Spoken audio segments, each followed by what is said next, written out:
sure he can make it.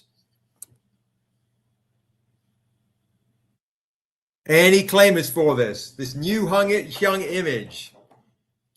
Pretty amazing stuff. Okay, well, what we'll do is, because we've got 1 more minute, then I'll bring Derek on the chat, and then we're going to talk openly, which will hopefully have some Black Comic Lords folks that will come in, and we're going to talk very openly about the story of the Untamed and what it's all about. Okay. Look at Quincy coming in like I said, pull up a seat. Pull up a seat. You want to pull up a seat? You want to come this side, or you want to? I'll get the stool. You sure? You want to do this? Why don't you want to jump on your one? The lighting's great. Yeah. No, do you think the lighting's good? It's amazing. Do you want to just sit here? All right, all right. Quincy's gonna come and join me very close. We're gonna get really intimate here, folks. It's something you've dreamed about. Quincy is coming right over to join the live. He's moving hardcovers, moving stuff out the way. Make sure we have them accessible, I guess. Okay, all right. By the way, also the new Ivan Tao wraparound. If you want to reach around to see the other side, there it is. I will be very good tonight, though, folks. There'll be no very so good tonight. Absurdly good. If anybody wants to get the Kickstarter edition trade paperback of Tales of Thunder Volume 2, you can for $40 or the regular for $20. This is your chance to get it. Separate your money from the Kickstarter. Cash flow yourself a little bit right there if you want either of these editions right here. All right. Okay, let's see. Derek is claimed for 20. You got it.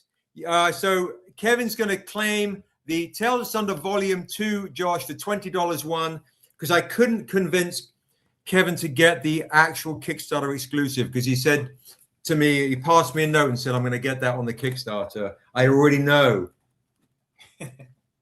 All right, let's Chris, you look crazy. Do you want to just crazy? Yeah, like all right, look at this. Like you're like a hobbit now. Are you sure? Hey. You sure you don't want to be in the other your own one? Or get a I get like a if you get a stool, you're gonna be too tall. Like Ed, what? No, dude, that's crazy. Oh, you're gonna sit on the thing? I was gonna say like Ed Too Tall Jones, but does anyone know American football? You know, Derek's like, I know Ed Too Tall Jones. Yes, indeed. I saw him coming out of the tunnel once at a Raiders game. He was really tall. All right, private chat. What do we got here? We've got. I doubt anyone. Okay, check. Josh, Kevin is bringing. Kevin is also claiming the art prints. He heard my cries and pleas to claim this beautiful art print right here. Boom, cool. You got it. Okay, look at it. Right? We're both in red, dude. We're both in red. All right. Untamed Z, bro. And then like this is the problem because there's only one in the phone. What? You see that? That's unless we do this the whole time. like do this. We look like the movie poster for Belly. Right? The movie poster for Belly or the infamous Mobb Deep. Oh yeah. Oh shoot! Oh my goodness! Do you want to? Okay. Yeah. It's a little weird. Yeah. It's a little intimate. Here, no, put these right here. Okay. All right. Okay. So I'm going to bring Derek on right while Quincy goes into the other side. Into the other side, so we can not be so wild. Okay. Let's bring on Derek into the show. How's it going? Good. How are you? Oh, I'm great. Sorry I'm a little bit late, but happy to be able to join you tonight and looking at this very vibrant chat that you have as well. So what's up, chat? Thank you. The chat's excited tonight. I wonder why. I mean, it's just a normal night, right? Just another yeah. Another night at Stranger Comics on a Stranger Comics Live. Folks who are on Instagram, we have Derek of the Black Comic Lords, who is on the YouTube. So if you want, come on over to the Stranger Comics YouTube channel. Let me get a high tech for you folks who know I'm super high tech. We do this. Nice. Look at me. See, Derek, I'm leveling up, bro. So There we go. ridiculous. This and reminding folks, if you haven't already, make sure you hit notify me upon launch so you can get the new Tales of Asunder tome. Derek, look at this. Look at this ridiculousness here. Look at that. Oh wow, that is nice. Look at this. That's crazy. nice. An internal cover too. And what does that? And what does the book inside cover? So we've got the repeat on this one, and then we've got the celebration on the back. Okay. And this is going to be on the next Kickstarter. And I'm letting folks, if somebody wants to be sneaky and claim some stuff early, they can. All right, they can. And I'll wait for Quincy to get it set up. We've got the regular hardcover, just so you can see it. Boom. It's got 9 comics of Tales of Asunder in here, Naive stories, Stranger stories, Dusu, and so on. And it also has prose. It's got D&D material for gamers, 5th edition D&D, Pathfinder, gallery art, you name it. Lots of crazy stuff in there. But tonight we're talking about the Untamed.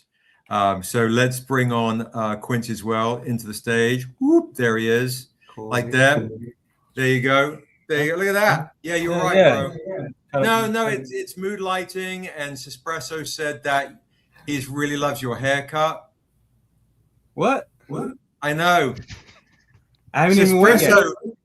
I'm going after this. I know, which is that's the hilarious thing. Is Espresso's like Q with a fresh haircut, chef's kiss. That's Espresso.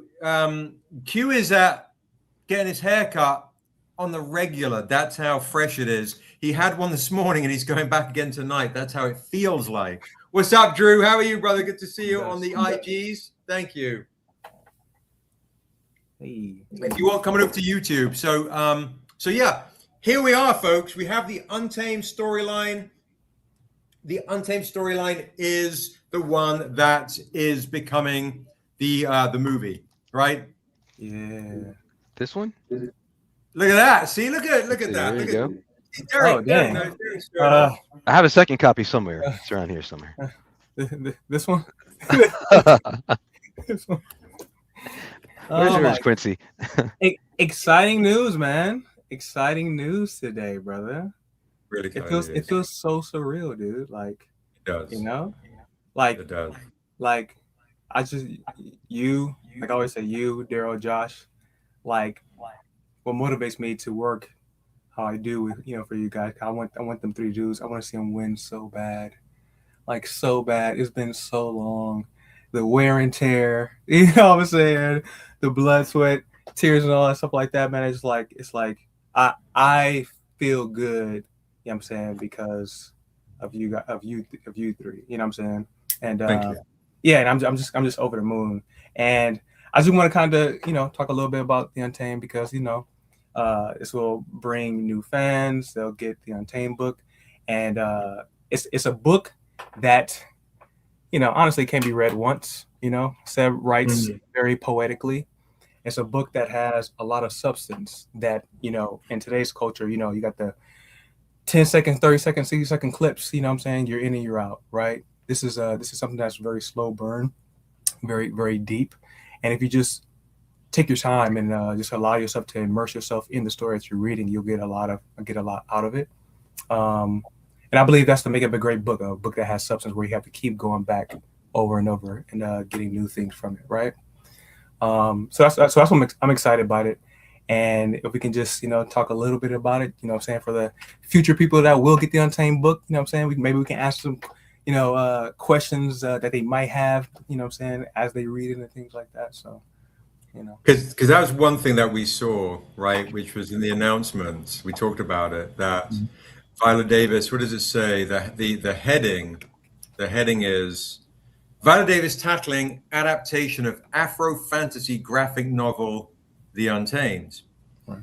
And while The Untamed takes place in the Moroccan part of Asunder, right? Very Moroccan, which is also Afro. you immediately think of more things like the Niobe storylines, right? You think of more things like the Dusu storylines. But in the actual movie script for the Untamed, Derek, which we were actually offering to folks a couple of weeks ago, people can actually buy my original Untamed movie script. Oh, really? I yeah. missed that. Yeah, just if folks are here, they want to get it. It's with a remark. It's super rare, and it's got tons of typos in it that I've been getting messages. They're like tons of typos. You can get the regular for 60, or I can rock it for you for 100. You just have to sign an NDA. Oh, there it is. Look at that. Boom. Oh, wow. All right, So I'll catch up with you after the show. Yeah, right. Yeah. So basically, folks that are buying it, literally, they have to sign an NDA when they buy it. Yeah, we keep it doing good. Thank you.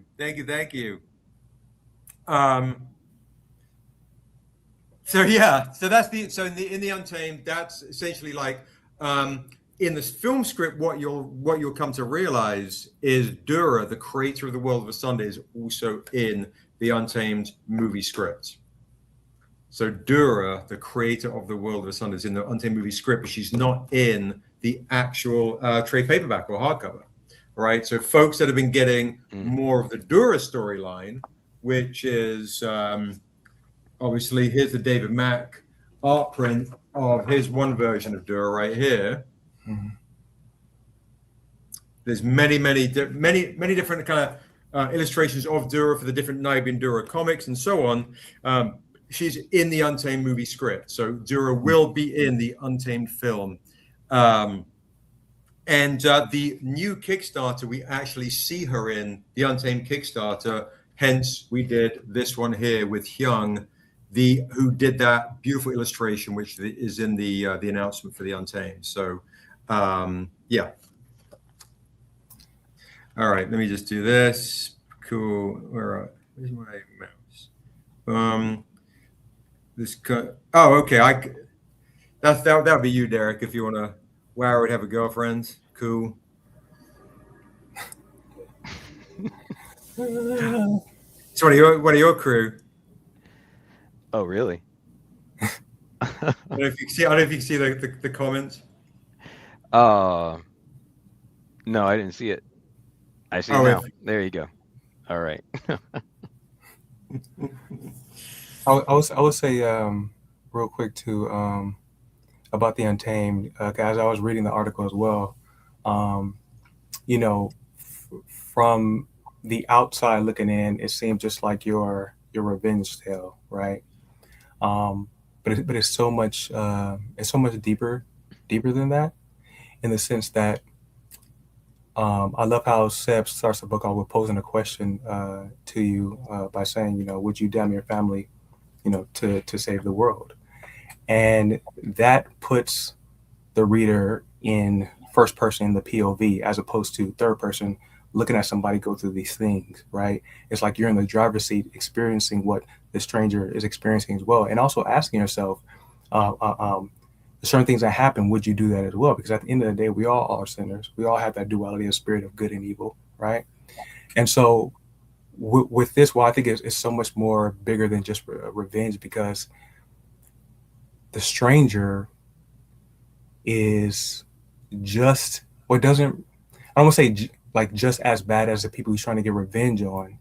It's just that Niobe puts a mirror in front of him and he sees himself for the very first time. You know what I'm saying? Because it's like, yeah, if I'll make a deal with the devil if it's meant to save my family, and I get that. You know what I'm saying? But you feel righteous by doing that. And I will always say that nothing is righteous if the foundation is built off a deal with the devil, right?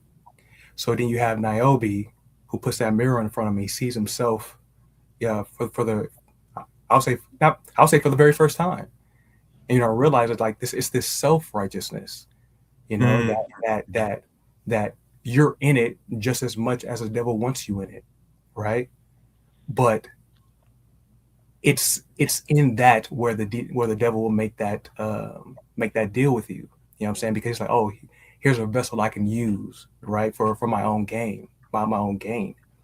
And so why I get it, just like, yeah, like I would do it too, but you find yourself, blinded by the fact that you're probably getting played, you know, and then it took, I don't want to like make spoilers or anything like that, but it took a person to put that mirror in front of him so he can see the error of his motivation, and then I don't want to give anything up, but then once he sees that, how does he deal with that and turn things around and have a new perspective on his mission, on his goal, right?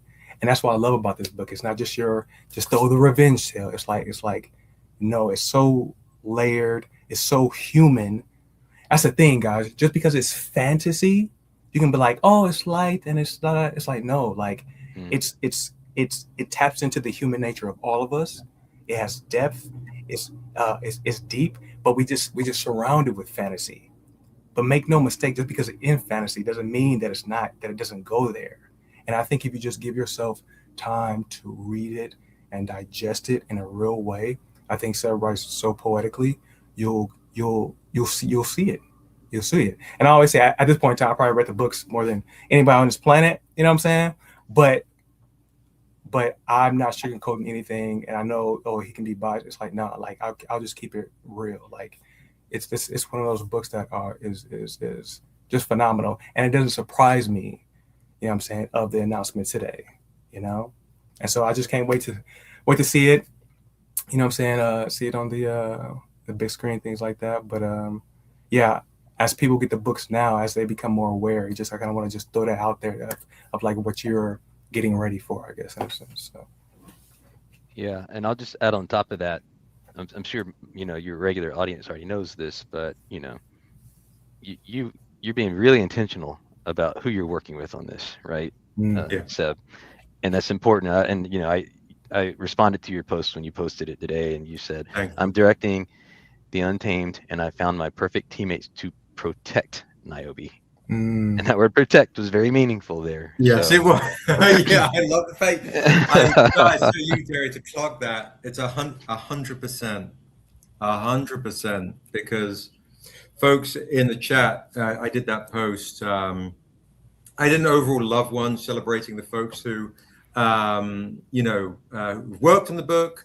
Of course, Daryl and Josh, Hyung, Peter Bergting, who spent a long time painting this beautiful book. But over the years, guys, good Lord, the amount of people who have wanted to take this creation and either turned it into what Darren and I joke as a Mountain Dew commercial, like, oh yeah, it's like swords, and yeah, we just hack and slash and blah blah blah. Or they see this image, they see this image of Niobe and go, oh, that's what I want, that's what it is. Let's get right to it, without letting Niobe blossom as a young girl, having the opportunity to be a young girl, right? And is she allowed to be a young girl? Is she allowed to grow into this? Or do they really care about this? Or is it just, hey, it's Black Panther came out, we're looking for, yeah, this is great, Wakanda with swords, and just oh my goodness, the lack of care for Black content in science fiction and fantasy, in addition to just science fiction and fantasy in general, right? Swords and so on, so some people can't compute layers and depth. But when you have it fantasy, when you have it Black, and you have it a female lead, is she allowed to blossom in the same way Harry Potter was allowed to blossom? Can we take our time with Niobe? And can we also experience who the stranger is and see if he deserves this second chance, right? Does he deserve it? Does he deserve it? And are we allowed? And if he doesn't, do we deserve it? So if we put ourselves in the stranger's shoes from jump off, whether we've done something wrong, no matter what it is, are we allowed to have our own redemption? Can we forgive ourselves? And if we generally can't forgive ourselves, right, for all the things that we generally do, right? We always struggle with, I can't forgive myself. I did this, that, and the other. But I'm also quick to condemn. So if I can, like, I'm just seeing so much nonsense on social media recently, in the comic community, getting caught up with all sorts of, like, who has time for it kind of stuff. Like, to me, that's the devil time, right? That's like, let me distract you. Let me focus. Let me get you to focus on the wrong stuff. Let me get you to focus on the wrong stuff with jealousy and nonsense and craziness, rather than focus on and celebrate the good stuff, right?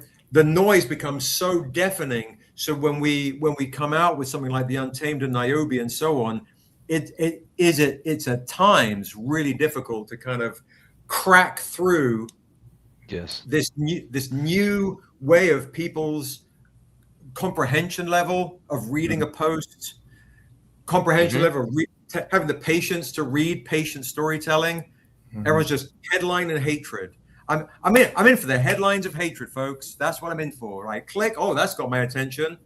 We are fighting against that. We are the salmon swimming upstream with this storyline. And so, so when Viola, I talked to Julius about this, and I was like, there's a possibility of us doing a international search for Niobe. And then, right, how do we protect Niobe, the actress, the character for this movie, and the character and this introduction to the world, right, for the first time. And that's why I was like, I found my perfect partners. And also, when you do go and you do meet studio heads and directors and so on, everyone has a different interpretation of how they think fantasy should be. They've got preconceived notions. It's like Game of Thrones or Lord of the Rings or Harry Potter or this, and it's black, therefore it must be this. No, you know what it is? It's this. That's what it is. That's what it is right there.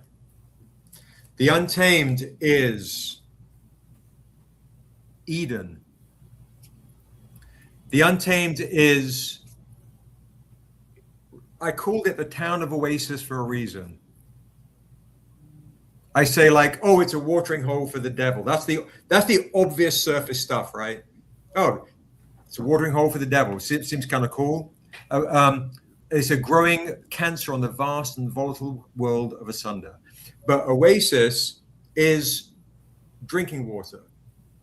Oasis is drinking water, and when you get into the lore of Oasis, it is the cradle of civilization for all of the world of Asunder. So on the top layer, where you guys go into the town and you come to this archway. I'll make myself big for a quick second. There we go. So you come into this town right here, and you go into this archway. This archway, guys, goes actually deep underground to 7 previous civilizations. And in the new Kickstarter, nice little segue plug here, which you're going to enjoy, boom, you'll actually get to the first layer under the town of Oasis, where the water used to be beautiful and pure, that people would pilgrimage from miles around to come to the well, right? The wishing well. The well in that town of Oasis again, this well which you experience for the very first time. This is how deep this stuff goes, right? In this spaghetti western panel right there, the well in between his legs right there. You see it? Mm-hmm. So underneath that, people come there, they drink the water, and it would literally be water that was from the cradle of civilization they could drink, and it would cure them of their illnesses. And it would be rooted and go back to the original tree of life, which first created Asunder, which I can show you in this.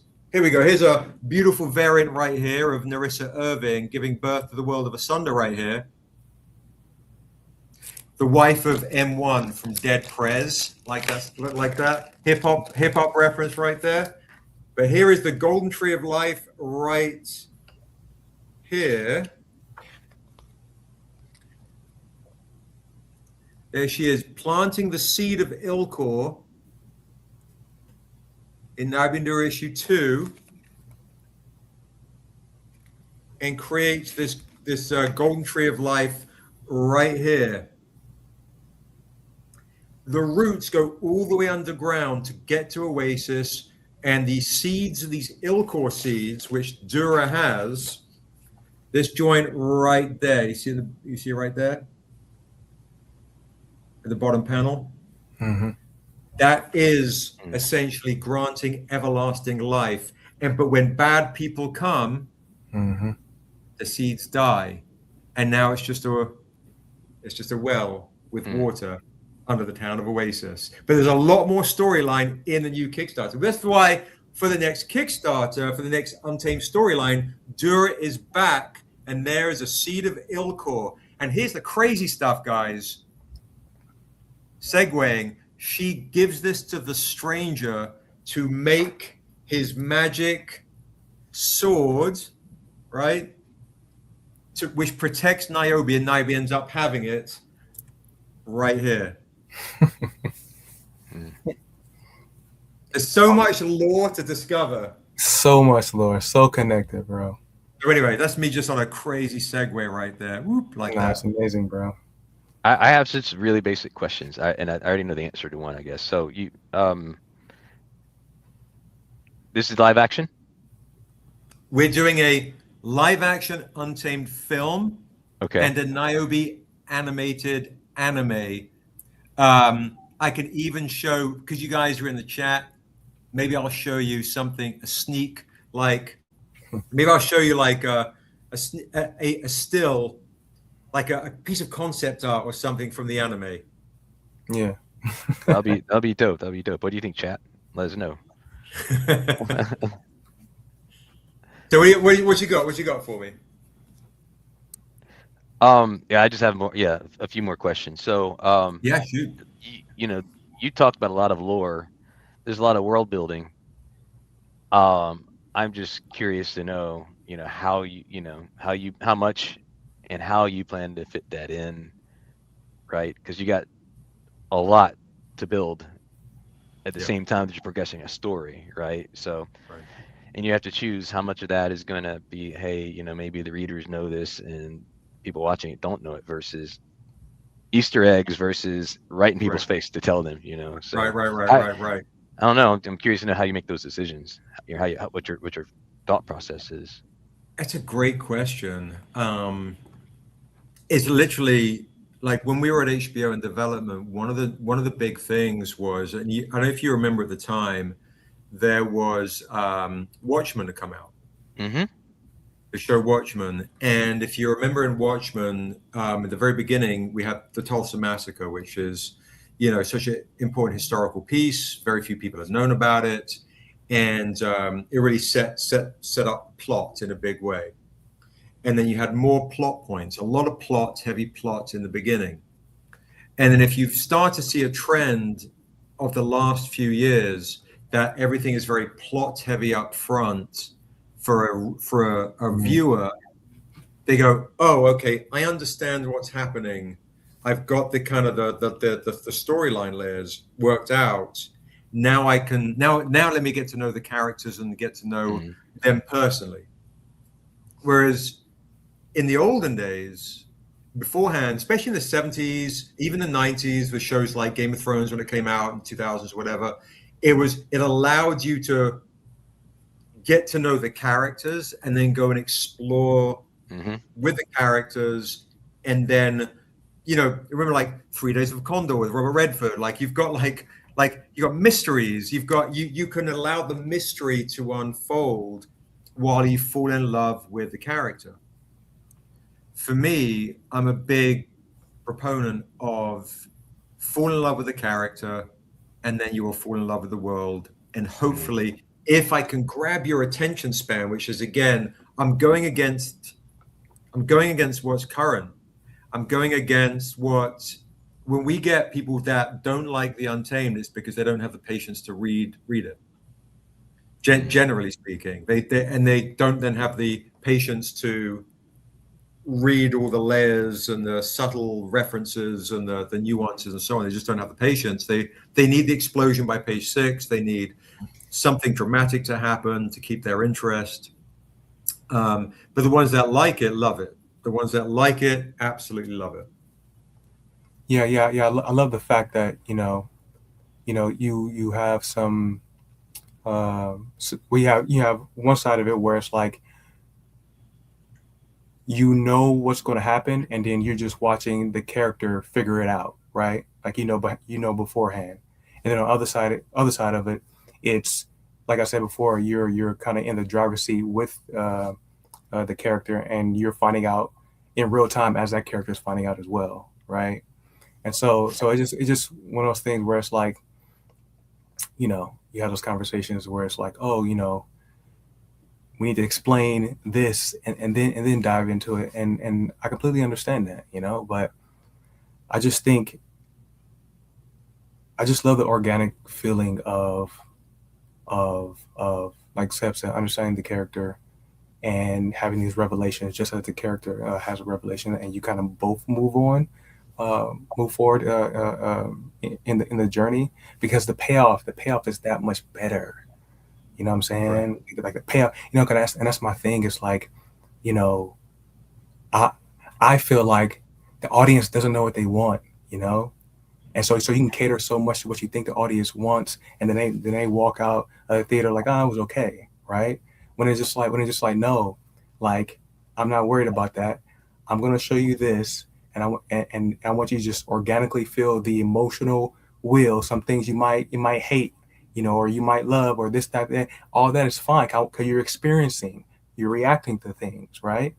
And then when you're all filled up with the reaction and the knee jerk and and all these different experiences, all these different emotions, then that payoff at the end hits you. It's that much more better. Like, wow, like I didn't even think I would enjoy something like that. You know what I'm saying?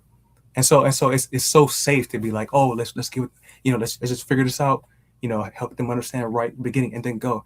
And I get it. It's safe. But one thing I like about StrangerComics, our books, we don't play it safe. You know what I'm saying?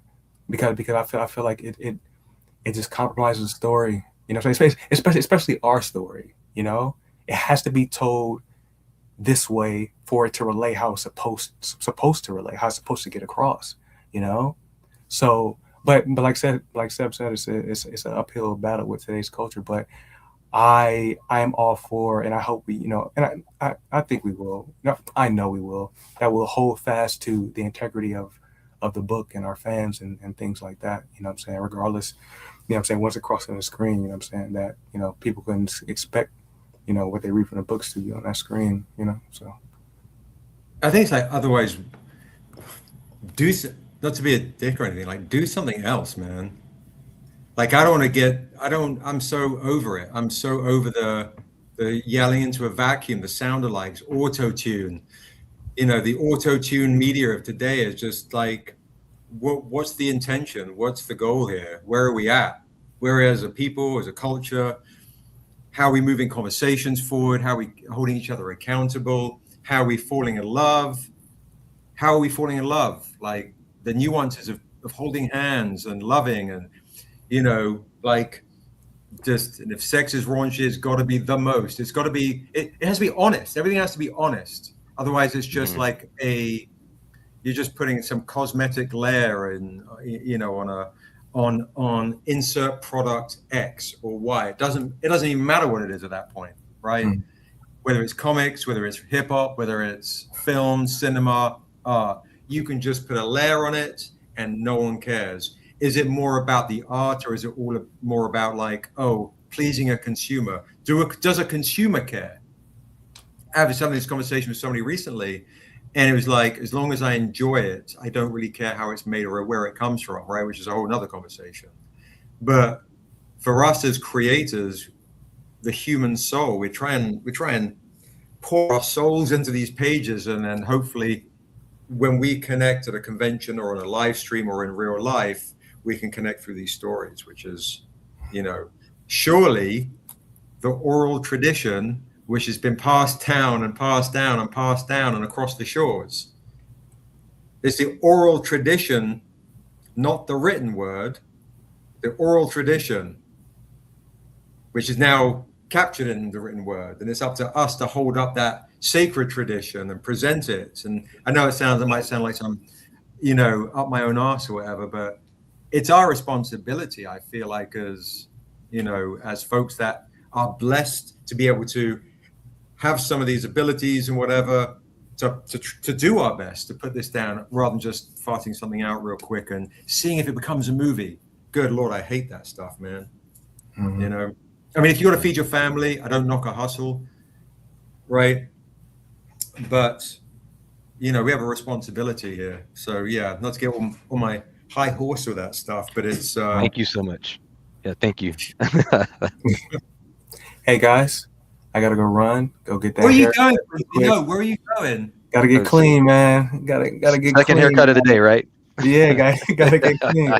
Hey, love you guys. Derek, good seeing you, brother. Okay. Everybody in the chat, love seeing you guys. Keep rocking with us. Yeah, just keep rocking with us. Bigger and better things.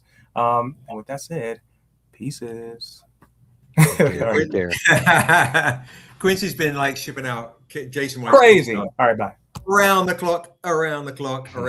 So if you're waiting on Jason White's Kickstarter, folks, it's a coming. If you have not got your Jason White kick, trust me. Like, I don't know if Michelle's in the chat. Her box is like the size of Bournemouth, as we say in England. It's the size of Bournemouth. Hello, Lean Loves Beans. Hello, my love. How are you, darling? I think your mum might be on the YouTube stream coming over. By the way, folks, if you did want to get the set, the super rare Hyung set, and you don't already have this, I am doing this one for $60, which I don't know if we have too many of these left, but if you do want to get the 15-year Stranger Comics anniversary exclusive, they're $60. I might have some metals left as well. This is by Hyung, and of course, he did the cover, which is currently the Hollywood Reporter announcement image. That is the Untamed #1. That is Naomi Shear's Life #1, right? Both issue ones, crazy concept, together makes a very rare set for 60. I'm kind of curious, by the way. So let me know in the chat if you want to grab this. Suspresso wants the script for 60, Josh, if you've got that down. And if you don't have this, we are lowering the price. Only 50 copies of the signed 1 through 50 for 150 canvas art prints, which is kind of crazy. Look at that. It's kind of beautiful. Signed by Hyung, the man himself. All right. So let me know. And I'm kind of curious, folks in the chat, is there anyone in the chat that does not have something from Stranger Comics that we can give you like a crazy discount deal, right? Let me know. If you want all 7 trade paperbacks, we can do all 7 for all 7 trade paperbacks we can do for $100. Oh, look at that. That's beautiful. Wow. Shout out to piece of paper. Thank you so much. That's beautiful. So Suspresso wants to claim the art print for 20. You got it. So if anybody in the chat does not have our stuff, tonight is the night to get it. I'm giving big discounts. So if you want to get this art print, $20 the art print. If you want a mini print of this, it's $10. The mini print is $10. Promiscuous, that is the news. Yes, indeed, that is the news on Instagram. It is indeed. So if you want to get the Viola Davis movie, that's the Untamed trade paperback. The World of Asunder, Niobe, boom, look at that. Niobe Shear's Death, boom, look at that. The whole bundle here, folks, should be $145 because I'm throwing in Tales Under Volume 1. You can claim everything for just $100. All 7 trade paperbacks right there. Here you go, okay. Damon Watson. Thank you, Damon. I appreciate that. Thank you very much indeed. Good to see you in the chat, Damon. I just want to quickly please voice some appreciation for Expensive Paper, who put a super chat through. I don't know. I guess he put that through in the Black Comic Lords channel. Thank you, Expensive Paper. And then I see you, Marwan Williams and Kevin Pitts and Mr. Alke Bulan, some of the regulars from Black Comic Lords. Thanks for joining us. And for those of you on the Black Comic Lords who are watching through the Black Comic Lords channel, hopefully you've already heard about this, but what we're here to talk about today is the fact that The Untamed, the announcement came out today, will be adapted into a movie. And one of the key people in this project is none other than Viola Davis. So it's a great day, and we're really excited to be able to have this discussion today. Oh, and one other thing. If you missed earlier, I don't know what the number is, but Seb, you said you will be doing you'll be selling the scripts for the movie. I am. Willing to sign an NDA. Have to sign an NDA or it doesn't get shipped out to you. Right. $60 for the script or it does not get shipped out. If you want a remark on it, it's $100. Mine's terrible. Daryl's is great. Look at that. There you go. And for folks, Damon, absolutely. Josh, I don't know if you caught that. Can I get those autographed and addressed to my son, Lex? Of course, no problem. No problem. And we do have, folks, as well. I do have metal editions of those. I think I have a couple of these rare metal editions. And for folks who are joining for the first time, if you did want to get the Kickstarter exclusive version, before I forget, speaking of Viola Davis, here's the fun part, is Viola did the foreword in the hardcover of Niobe. So here is the Niobe hardcover. So full circle, and we can talk a little bit. There's her foreword right up there. She did this foreword, guys. Can you believe this? In 2017. 2017, she did the foreword. And originally, I'll share this story, and then I'll give you guys some opportunities to get some books. Can you link the Black Comic Lords link? Should be up and around. I think you just click on it, right? Or maybe just pop it in the chat, Derek. Yeah, up and in. Yep. Okay, perfect. So in 2017, guys, you got it, Lena. In 2017, we nearly did a deal with Viola's company, who at the time, Juvie, was with ABC. And instead, in 2019, we went with HBO, but we always remained in contact, especially her husband, Julius, who is absolutely amazing. And also with another producer on the project, Andrew Cosby, who is the main founder of Boom Studios. And after we left HBO, I got a call from Andrew Cosby saying, "Are you still at HBO?" I'm like, "No, I haven't done this. I haven't done a big announcement. We are not doing the circuit of Hollywood. I'm not doing that. I just want to focus on the books, focus on the comic books." And but I reached out to Julius, and we started to chat about the idea of bringing Niobe, right? Especially, he had a big poster still in his office, to the screen, right? To the screen. And this is of where she goes. This is when Niobe becomes a badass bounty hunter, hunting down sex traffickers and slave traders to represent our own Black and brown girls. They get abducted. But everything started in the Untamed storyline. That's where it all begins. All right, that's where it all begins. And so Julius and I started talking for about a year and how to best make this film. And in the past, I'd met with very big directors, very famous directors, and a lot of the folks, it just felt, to what Derek said earlier on the Facebook post, it felt like I hadn't met the director that felt that they would best serve the vision for the Untamed. I worked with Prentice Penny, who was amazing, who was lovely. So I worked with him on Jason Wise.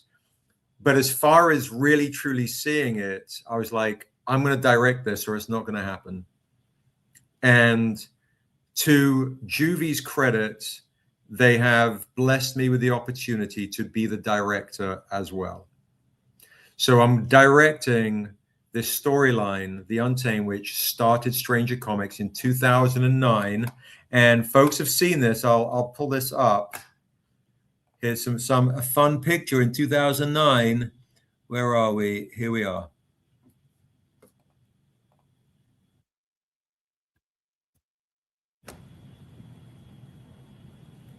So that is me and Daryl and Chris, my sister Nat. There's Josh, and that's Aisha. Folks know Aisha from Brown Sugar Fairies, who was my partner for many, many, many years, who passed away at the end of last year. So we love and adore her. And then I'll kind of show you a few other things, right? So I'll give you a quick whiz bang. This is kind of fun, Derek. You ready? Let's do quick fun photos with. And I'll bring in Sexual Chocolate because he can scream in the background. Boom, and then he'll appear. Check it out. All right, so here's me way back when. Oh, look at that. Oh, I'm just hiding. At Juju. There's us, me and Aisha at Juju. Way back when. Lamert. If you're from LA, you know Lamert Park. It's Lamert Park vibes right here. Boom. There's me, always with big eyes. You haven't really changed at all. Kind of ridiculous. There's us on our first comic book party. Legendary DJ L. Jackson at the party. There's me, Daryl, and Josh looking crazy. Aisha took the photo. There we are. There we are again. There's Hyung sitting down, guys, in the seat. Hyung, the lead artist of The Last of Us, who did all those beautiful covers. And his wife took this photo of the very first Niobe cover with me and Amanda Stenberg. There you go. There's 2015, folks. And then it made history. Wow. There's a squad right there with Ashley, our artist. And there's a bit of trivia, and there's a little bit of trivia about the Niobe as well, right? Yeah, for sure. Niobe, guys, is the first nationally distributed comic book with a Black female author, artist, and hero in the history of entertainment. Come on now. Right? In Niobe, you have history. And last year at New York Comic Con, we celebrated with Amanda 10 years later at New York Comic Con. Nice. And of course, there's cosplayers. We've got cosplayers around the world. And then I also teamed up with Tusa and Bedu from the Woman King. We went to Comic-Con Africa. So you're literally seeing Niobe has essentially traveled the world and all the way back to America, where we do our amazing Black Comic Lords exclusives. If you guys do not have the Black Comic Lords exclusives, you kind of want to get them today, right? Do you have the Black Comic Lords exclusive? I know Derek's about to bring his up to the screen. I mean, look at that. Woo! I mean, it looks good. It looks good. Plain and white right there, folks. First and foremost, Seb, congrats, my guy. Kudos citation to you and the team. Oh, yeah. Thank you so much. I'm trying to be because you guys know once the chocolate hit, it goes bonkers. But goodness gracious, congrats! I'm sorry. Listen, we got to celebrate the wins. You got to smell your flowers when you can. Let's go, thank you, baby. Thank you so much, guys. I appreciate that. And for folks who obviously the Stranger Comics crew have probably pretty much everything as far as paperbacks and hardcovers and so on. We're over on YouTube as well, Cornishes. If you want to pop over to YouTube, that's where everyone is celebrating right now. Is there anyone in the chat that does not have the stuff? Because if you want to get the stuff tonight, I'm going to give you a chance to claim stuff on big discount, including rare exclusives like the connecting set right here. See, Derek, I came to support, but now he's going to turn me into a buyer. Of course, that's the way it works. Mine was it yesterday? I'm just internet scrolling, and I see Seb doing this thing, and I'm like, I don't know why. I said, Seb, I need a copy of this and this. He's like, sure. And then literally somebody hitting the chat goes, do you know? I'm like, know what? The next thing you know, oh, I'm like, oh, I didn't know.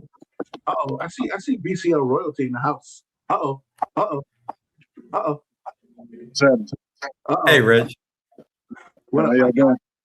Rich, good, bro. How are you doing? I'm good, brother. Congratulations.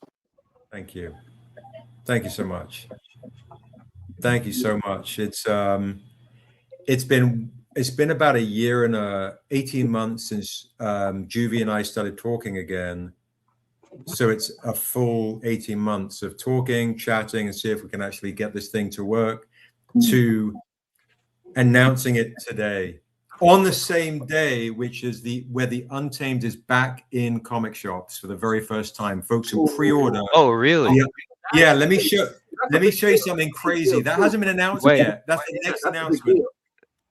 So Literally. we're not at final order cutoff for that, are we? No, day one today. You can. Today's day one. Today's day one. All right. Can I say something quickly? I'll say something please quickly, go for it. So today's day number one that you can place an order. I don't know when the final order cutoff date is. Do you happen to know that, Seb? It's generally about a month from now. Okay. So the final order cutoff is the last day that you can place an order in order for the comic shops to be able to know that you want one. This is extremely important because if you just go to the store to buy it, but you didn't order in advance, it's like your vote didn't really count, because each additional order placed before the final order cutoff means that the comic shop is going to order one more book, right? Yep. So it's really important. If there's any book that you like that's available with the final order cutoff, make your vote heard.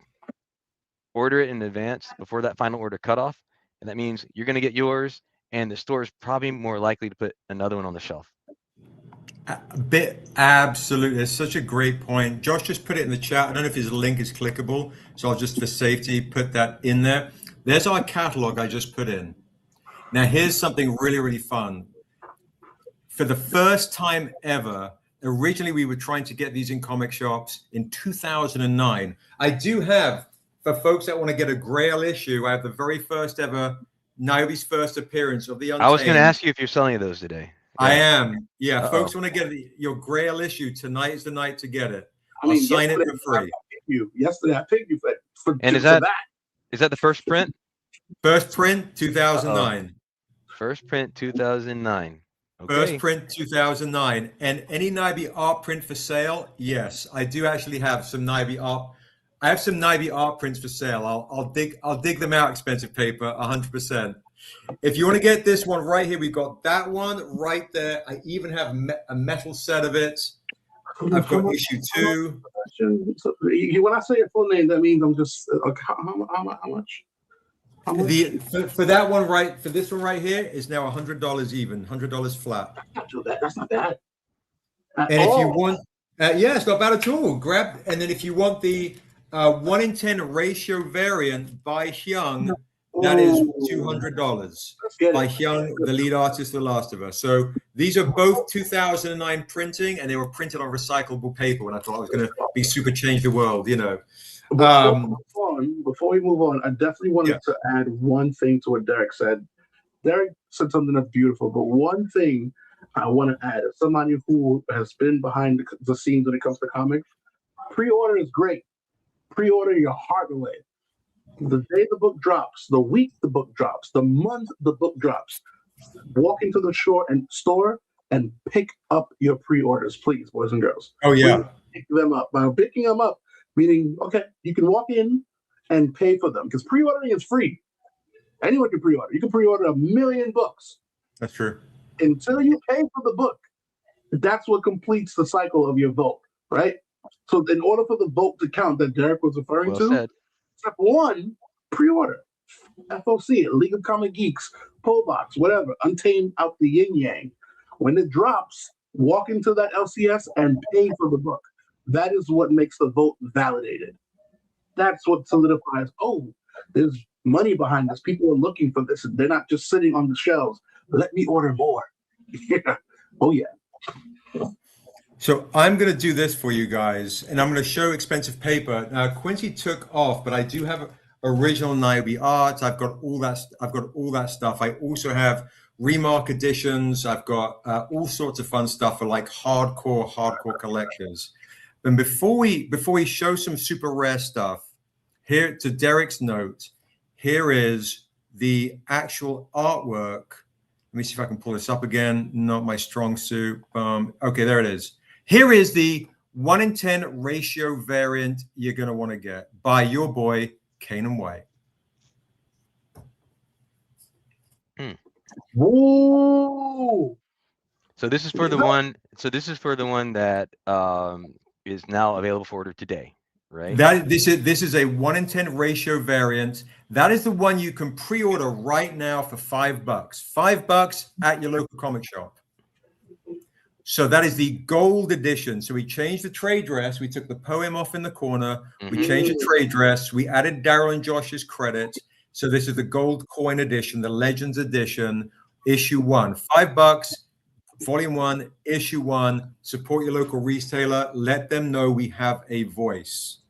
Who's distributing this? Can you say that? Lunar Distribution. Okay. Lunar Distribution. Okay. Yep. Shout out to Lunar. Shout out to Lunar Distribution. Yeah, we haven't done our big announcement yet, but they've sent the catalog out, so the jig is up. Great. Seb, question for you, because I want to make sure we cover all bases, so there's no excuse. Let's say someone is sitting in an area where, for whatever reason, there is no bookstore, there is no LCS, local comic book shop. Yes. Can they order or grab the books directly from you? If so, how? Yes, 100%. It's a great point, Randy. So basically, guys, if you want to order, you can't get to League of Comic Geeks, you can't get to your local comic book shop. You can go to the website StrangerComics.com and you'll be able to pre-order. We don't have it for pre-order up yet because this is our first time back in comic shops with the Untamed. But after a month, you can pre-order. You can subscribe to our newsletter. We're really active on that. Really super active on that on the newsletter. But subscribe there, DM us on Instagram. Everything's at StrangerComics.com. Everything's at StrangerComics.com. Actually, Josh, do me a favor. Make a note on the retail section that if people want to order, to contact us at StrangerComics.com if they want for us to put them on a pull list.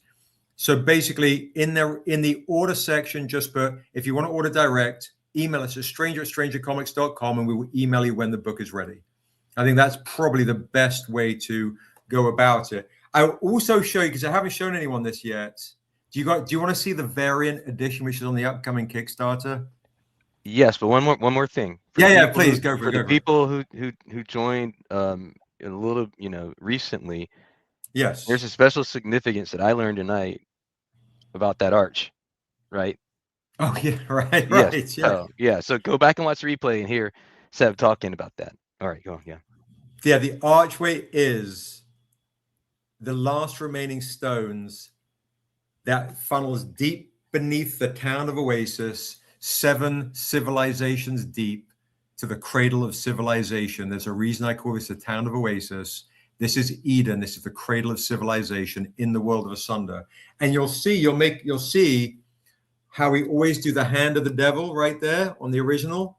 Look in the smoke there on the sides. We've got the hand always playing Puppet Master in the smoke.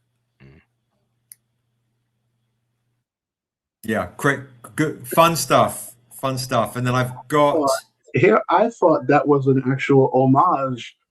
It is Court of Owls. Correct. Yeah. Okay, I was like, wait up.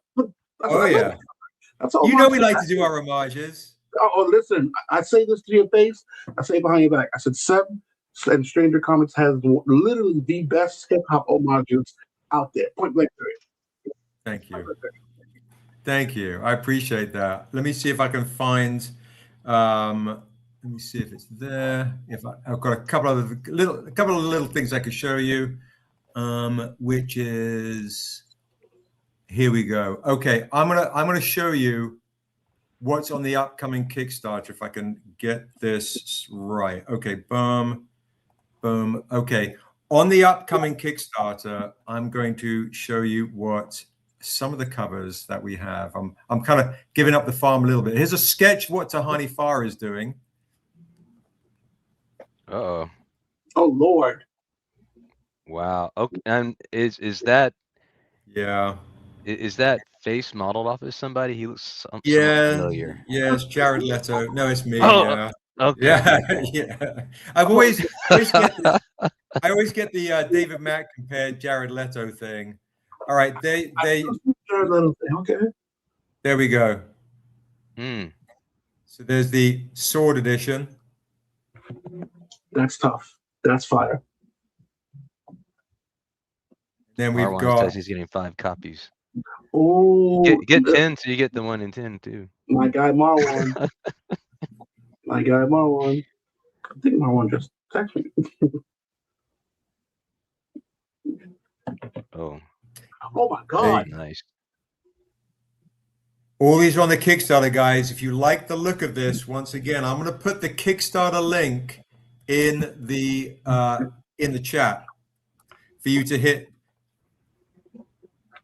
right there. Hit notify me upon launch in the chat.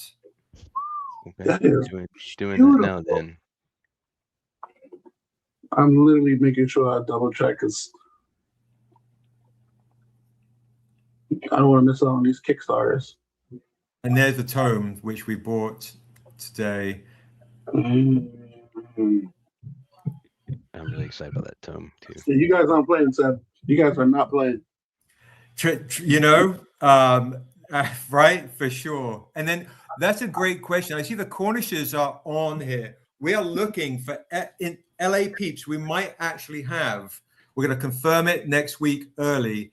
A Stranger Comics party to celebrate this event, April 1st. Ironically, right after WonderCon, because guys, this is the newest, which Paul wrote the forward in. Here, I'll do this. All right, we're just the tome is the omnibus. Check this out. Very nice. Ooh, ooh.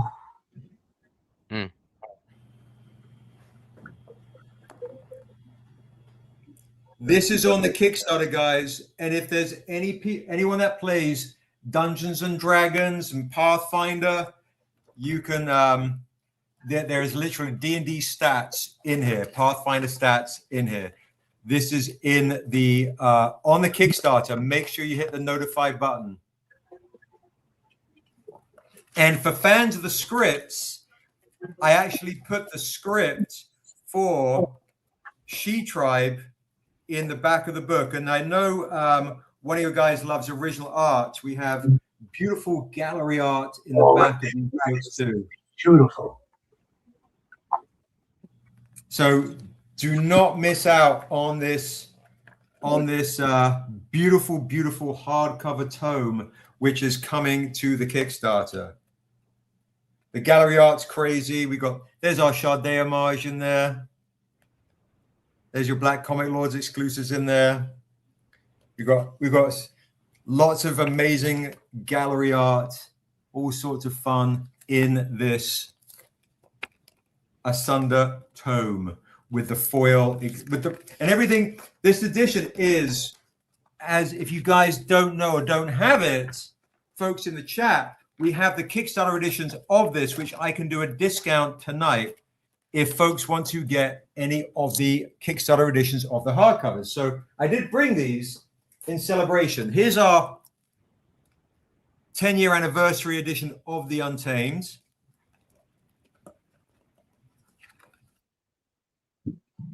The dust jackets are beautiful. All these dust jackets are gorgeous. Oh, look at that. Come on. Now, each one of these guys should be $100. If you see a hardcover you like, they're going to be $80 today for you. What? If you want, come on now. If you want all 6, I'll do all 6 for $400. And you will get every single hardcover collector edition I have.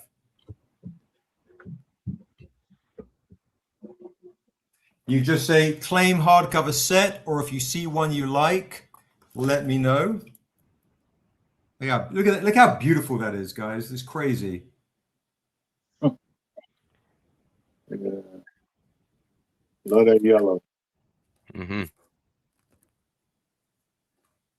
This is the famous one with Viola Davis's forward in there.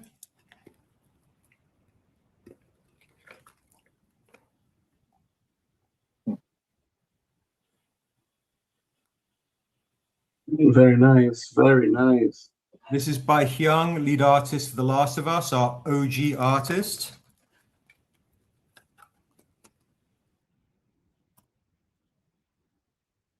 This is one that really pops at conventions. People go nuts for this one.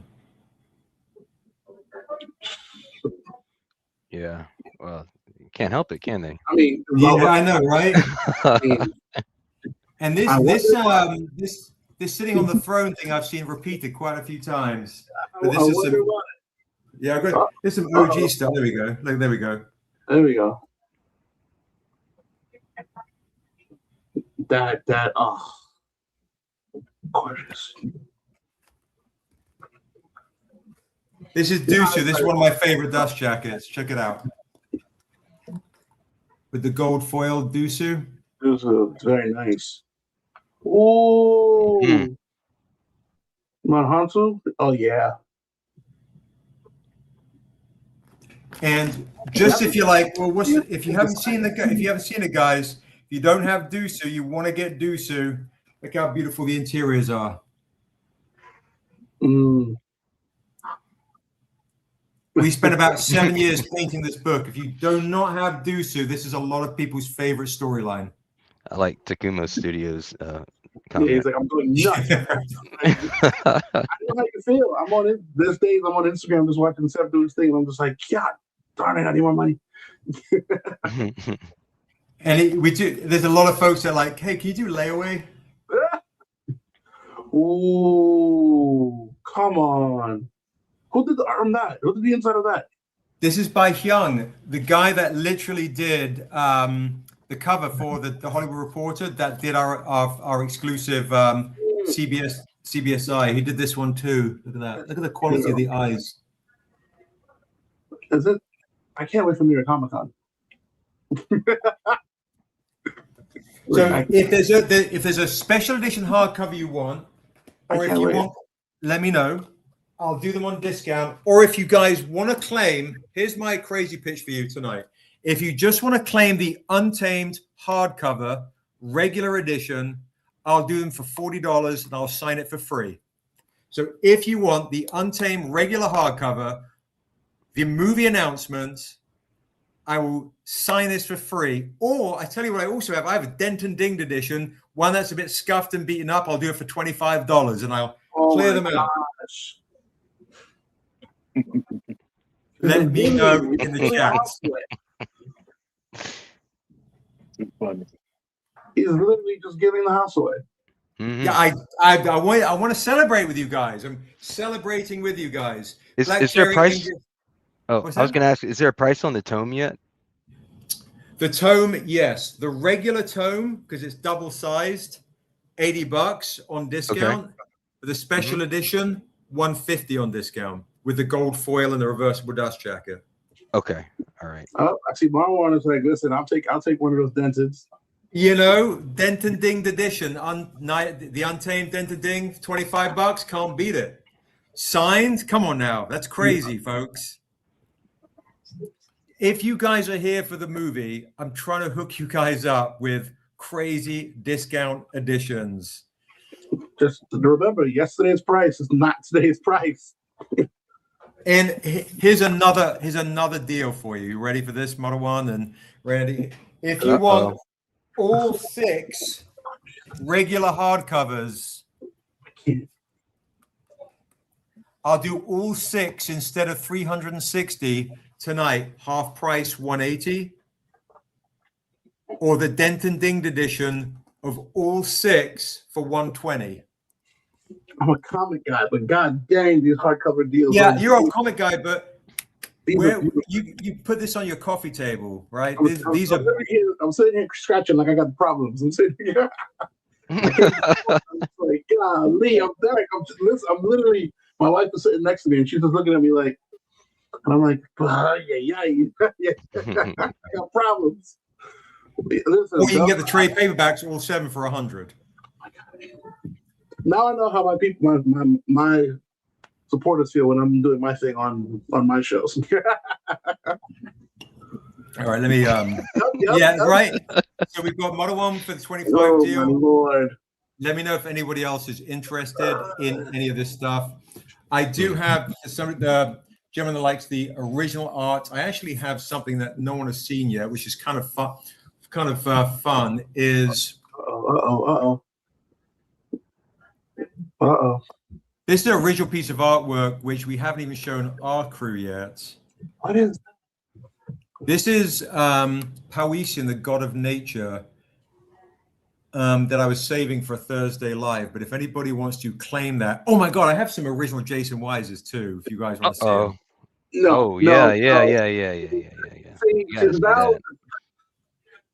I understand my fans because now I'm like, okay. I look at them like, yeah. Let me see. Because Quincy's not here right now. I got to just quickly find them. He might have moved them. One sec. Let me see that. And then also, I'm sure you guys saw this, and you guys can talk about it as well while I quickly find some originals. But we did Defiant. Oh, yeah. And it got NAACP nominated. Ooh, I saw that. Listen, while I'm here moving. On fire. There you go. Thank you. I appreciate that. That's small. Was that the New York, the Smalls one? Was that the New York Comic Con edition? Right? San Diego Comic Con exclusive version here. Yeah. Hello, sweetheart. We've got that edition. We have the super rare Kickstarter edition as well. And let me know. Yeah, the Nicholas Draper Ivy joint as well. This was their other Kickstarter joint as well. This is a regular hardcover. Excuse me. And then I'm going to go and find some originals for the Jimmy that likes originals of the Jason Wise joint. Oh, and this just came in, by the way. Oh yeah. Ooh, Nina Simone. Hello. This is one of our beautiful cover artists, an IB cover artist that did New York Comic Con exclusive. Did this of Nina. If anybody wants to get a super dope tote. Oh, I like that. She has life in the back too. Very clean. Nothing too overpowered. Just clean. With the Nina crown right there. I mean, that's fire. Thank you. All right, I'm gonna find. Right, we got some good stuff here, right? You're out here cooking. You are out here cooking. That is a double fact. That is a double fact. For goodness gracious, boys and girls, children of all ages, you see what the man Seb is doing. I now understand my Q-Rock, Marwan, my reg. I get it. I understand. I understand now. I know how it feels to be on the other side of that fence. Yeah, let him cook. Absolutely. Now, Chad, there's something else. There's something else that he offered to show us that he hasn't showed us yet, and you don't want to let him forget. Chad, do you remember what he said he was going to show? No, he hasn't showed yet. No. I came on as Black Comic Lords conglomerate to support and to celebrate, and here I am rethinking life and getting piercing stares from the wife. Lord. There you go. Yep, Takuma Studio. That's exactly it. What anime? What are you talking about? Don't let him forget that. What anime are you referring to? Don't. Oh, shit. What did you say? Why is there an anime that people are talking about? You got to show people. Oh, the anime? Oh, yeah. Okay, no problem. Let me get to that in a second. Anime? Yeah. Oh, yeah. Okay, you know. I did bring. I know you're the hip hop fans. I just brought a few things from Quincy. If Quincy was here, but he's getting his hair cut, of course. Is that foil or metal? That's foil. Foil. This is the foil edition right here. That's the foil. And this is the New York Comic Con exclusive. That's 25. I was there. I'm there every year. How did I miss you? You want to snag that. I always have the paper edition too. If there's anything you like that you see, guys, let me know. I'm doing claims. I also found a few of the WonderCon exclusives of the Jason Wise Akira homage right here.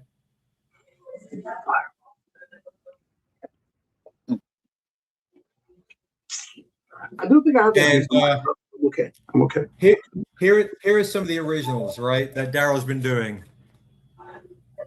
So here's just a quick sketch remark of the Lion of Kush shield with the cobra. Yeah, that's me. Super clean. And then this is super dope.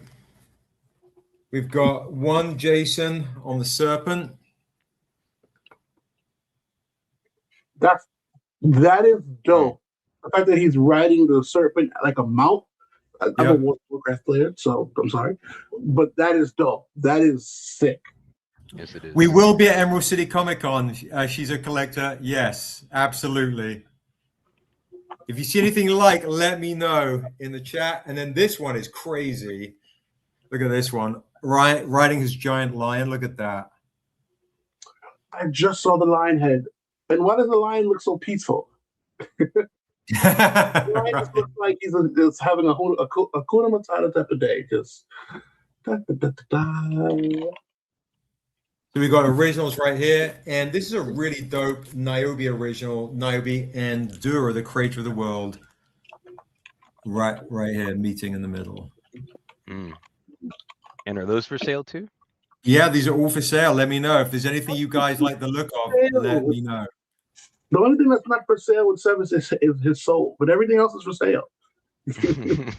I sold that ages ago. let me know, folks. Let me know if there's anything you like the look of. If you're joining and you don't have anything in a Sunday, you want to read something, I can also do this trade payback for $25. Sorry, for $20. The Niobe Shears Life right here. Do you still have any of the originals of the Niobe Shears Life? The same as you have the originals for the Untamed? You read my mind, yeah. Yeah, the books are you selling them at comic book shops too? Literally just got back into comic book shops, Liam. Literally just got back into comic shops.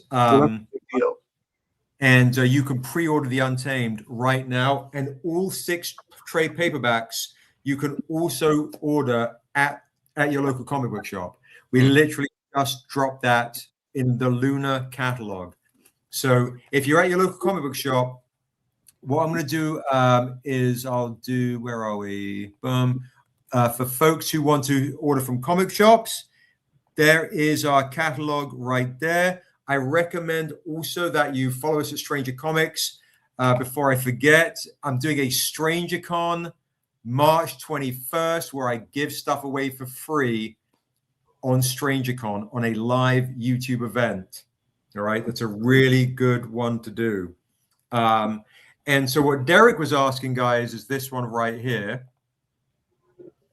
And Comic Den, yes, in Los Angeles, Comic Den. There you go. They definitely rock with us big time.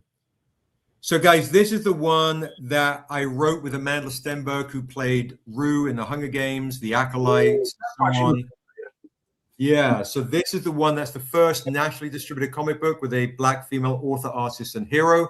This is this edition right here. If you want a piece of history tonight, I can do this for you for $30. It's probably the last time I'm going to do it for $30, to be honest.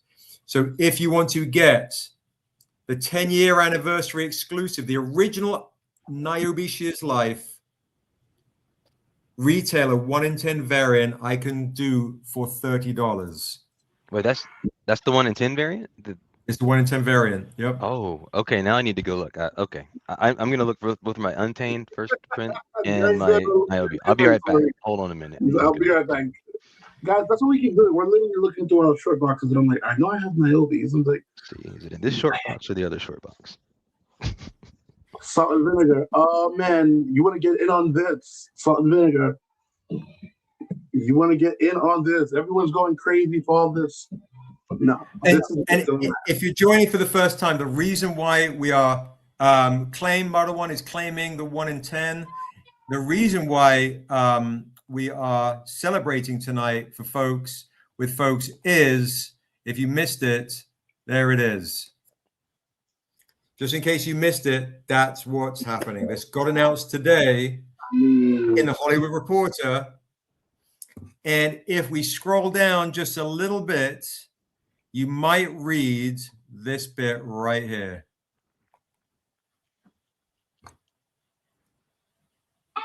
Listen, this is how you do it. You hit it with a double whammy. Movie, back in comic book shops, come get it. I mean, come on now, baby. This is how you do it. I love it. Salt and Vinegar would like to claim one. Salt and Vinegar, what we just need from you is to send us a DM on Instagram or email us at stranger@strangercomics.com. Email us at stranger to get this stuff. One of my real life friends. That's one of my guys. Oh, really? Yes, that's one of my mentors. Hey. That's one of my guys. That's awesome. Thank you. Thank you. And let us know if you Matter One and Salt and Vinegar, if you want it signed or clean. I sign everything for free. Signed. Okay, you got it. I'll tell you what. Salt and Vinegar gave me my name, Sexual Chocolate. So the Lord of all sexual. Yeah, we upgraded, but he absolutely wants it signed. Yes. Because if I don't say that on his behalf, I'm gonna get a text in 5 minutes and say, "Why didn't you get it signed?" Yeah, for sure. Absolutely. Yeah, absolutely. Absolutely. Oh my God, I'm literally sitting here going, "What else are you going to show?" Because I've got so much stuff I could dig in the box here.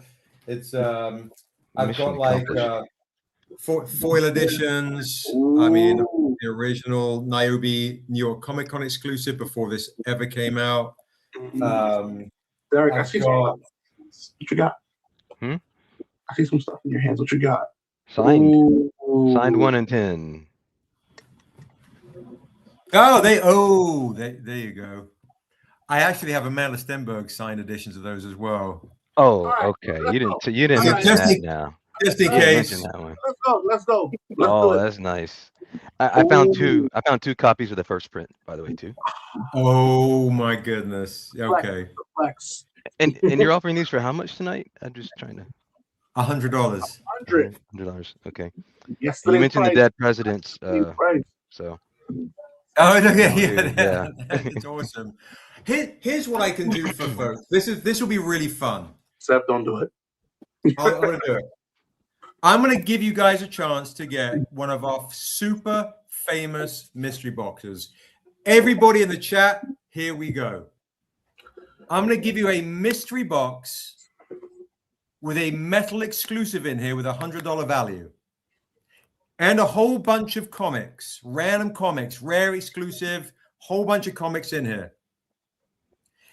And on one comic, on the back of one comic, I'm going to write an original poem for you. And I'm going to do a remark of myself, giving you a flower on the box for free as well. I'm going to do that for the price of $50. Get out of here. Wow. That's a lot. So one metal comic with $100 value. Okay. One metal comic, $100 value. A bunch of comics probably worth at least $100. An original poem that will be just yours from me on the back of one of those comics. And I don't even know how to use ChatGPT. This is original, okay? And a whole bunch of stuff that's easily over a $200 value of rare exclusives for $50. Everybody, you can jump on that. That's the celebration of the announcement today. Jump on that bad boy, as I say. Sebastian knows me very well. He knows what I'm waiting for. My wife gets upset because she says, "You eat the same thing. Barbecue chicken, Haitian food, the same thing. Don't ask me what I want. You know what I want." Sebastian knows what I'm waiting for. Tell me which hip hops you want me to bring out. This is why people call us the pusher, because he knows his clientele. He knows his clientele. This is why. I didn't even need to say. He knows what I want. Listen, he. It's like I'm sitting here. You know what I want. You know what I want. But Josh, Ray Bandman Smith is on. Thank you, Ray. Is on Instagram. Just claimed a mystery box. Honestly, that's a great crazy deal. Got Sailor Moon homage right there. But let me dig in here. Let me see what I've got here. Marwan. Marwan. Because he ain't right. But you know what? Yeah. So that's one. Yep, keep going. That's one. He knows. Don't. I get the same order every time. I get the same order. He knows. Oh, this is a really popular one that's been moving. I saw the medal of that. Or was it I said, what the heck? And you know what's funny, guys? I had a chance to get that at New York Comic Con.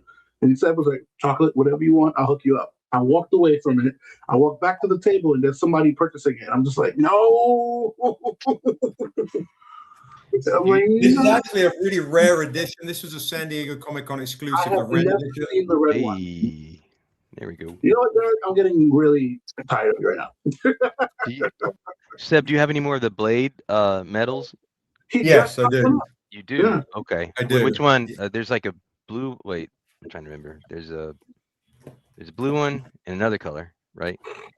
Yeah, let me just see if so. Because Quincy doesn't have. I don't know what I want. No need to go dig through everything. What's understood doesn't need to be understood. Doesn't need to be explained. Hook me up, invoice me. You know what I want. At least 4 of those babies. It's always the same. You know I want it signed. Uh-oh. That's Paul's favorite. He knows. He knows. Yep. Let's not play games. Absolutely. Drop it. He knows. Yep. And then I need her sister.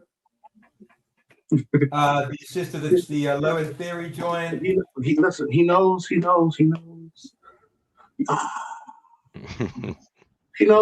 Yep. Q-Rock, go away. Q-Rock, go away. Let me see what else I got.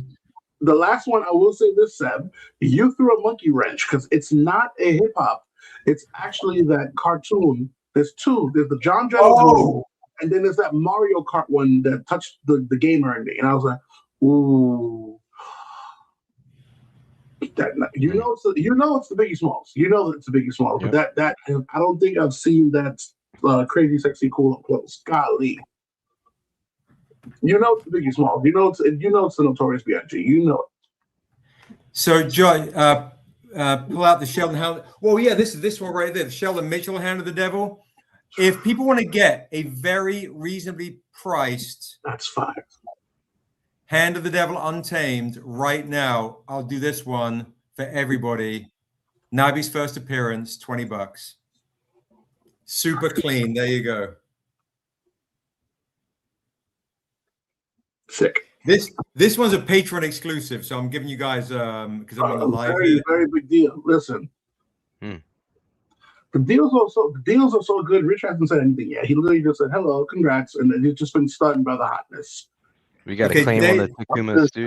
I'm just here to support and congratulate. You know. I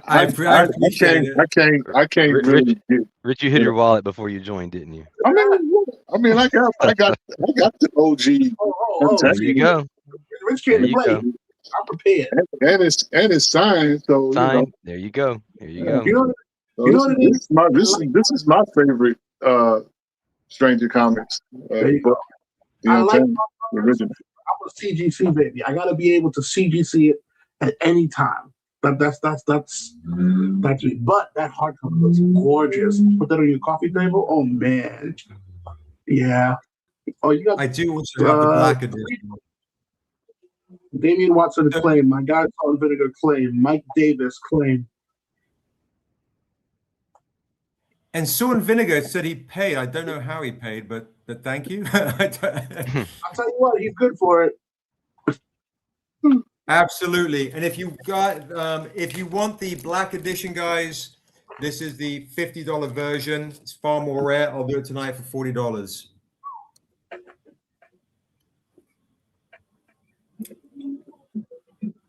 There you So, go. are you going to MegaCon? I can't make it to MegaCon, unfortunately. That's okay. Listen, what you have going on right now, I don't blame you. Yeah, I don't blame you. You got to be very selective. yeah, that's a good point. So is your schedule going to change a bit because you got what I believe is a massively important project right on your hands? San Diego probably definitely 100%. That's the place to be. Let me show you something also, which is going to be dropping at San Diego Comic-Con. You ready? I'll show you. I'm going to show you, because you guys have just been so kind and good to us. Let me cue up one thing. Let me see if I can. I can't show too much. It's gonna be real trouble, but I'm gonna show you something real dope. Where are you? This is. It'll start at the $100. What'd you say? He goes, I can't show too much, but it'll start at $100. This is something very, very. So you folks have been wanting to see something on the anime. I'm just going to show you one still of Niobe not colored in. Okay, just okay. Something. And so context. So you've got the movie that was announced today, but there's also an anime series as well. Anime movie we're working on, and we're going to be showing, God willing, the first this minute and a half movie, mini movie for a much bigger movie at San Diego Comic-Con. Oh, okay. So all this stuff is literally this is the year, right? We're like, okay, we've been working, we've been grinding every convention, all the things, but also loving the work and connecting over the comic books. But I know folks love their anime. I'm just imagining your calendar and how you're planning everything. It's that knows it's our work schedule is just around the clock. Shout out to Travis Holiday. Shout out to Anthony S. Davis. I believe thanks to you guys, BCL, we met Anthony because he came on one of the lives that I was on and has been picking up some goodies from us. So yeah, shout out to everybody who's been supporting us massively. It's amazing. Yes, promiscuous. We do. Yes, Rich.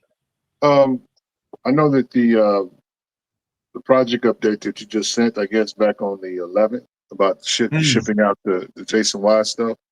Yeah. I need to send you a direct message because I'm not even sure what address I have listed for the Kickstarter. So I might just send you a direct message with my. Oh yeah, that's fine. That's fine.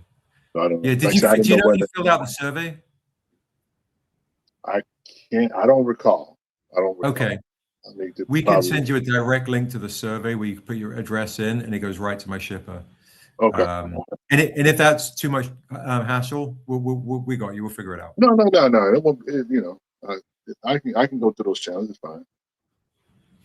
So Josh, do me a favor.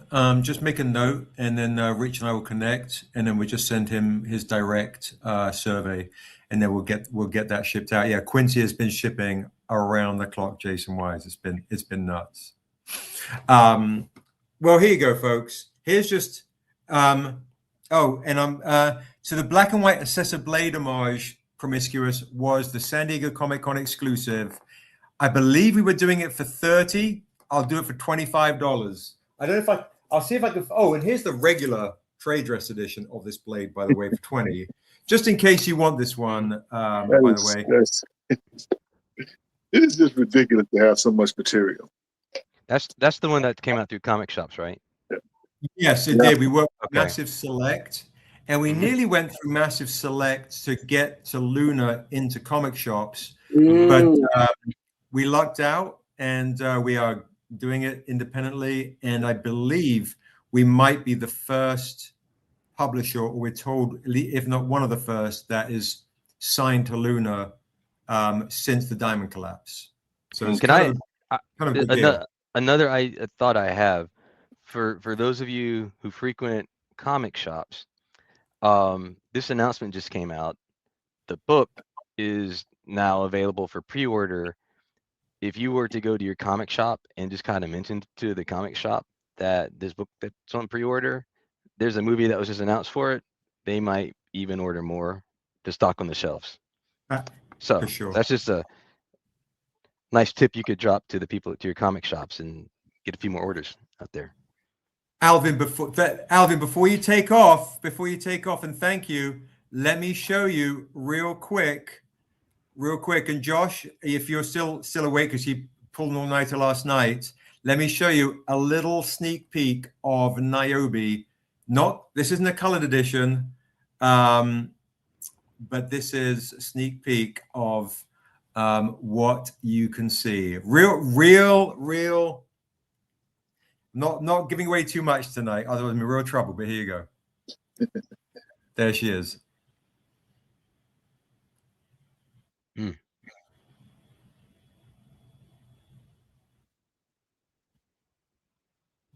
There you have it, chat. That is beautiful. I can't wait to see that animated. Pretty crazy, right? I'll also show you one other thing. Can you say who's doing the art on the anime? This is a company out of South Africa called Mollo, Mollo, who are just absolutely crushing it. When we announce, we're going to announce really big because they deserve all the love. Honestly, it's looking absolutely amazing. I'll show you one thing I showed my Patreon people because it's a celebration. Here we go. Let me see if I can find one other thing for you guys as well. Let me see. Where are you? Okay. All right. You can see the 3 different color choices that we had to play with to do Niobe's outfit. You ready? Here we go. See, and there's so many determining factors.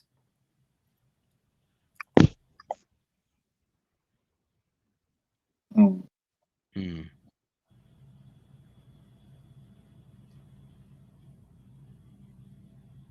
trying to spot the difference between the left and the right.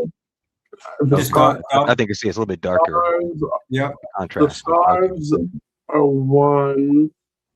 It looks to be the skin tone as well. Obviously, the cloak or the cape, if you will. Yeah. Yeah, I like number 2. I like number 2. Number 3 was actually because for me it's number 3 or number 1. I have a hard time choosing. Yeah.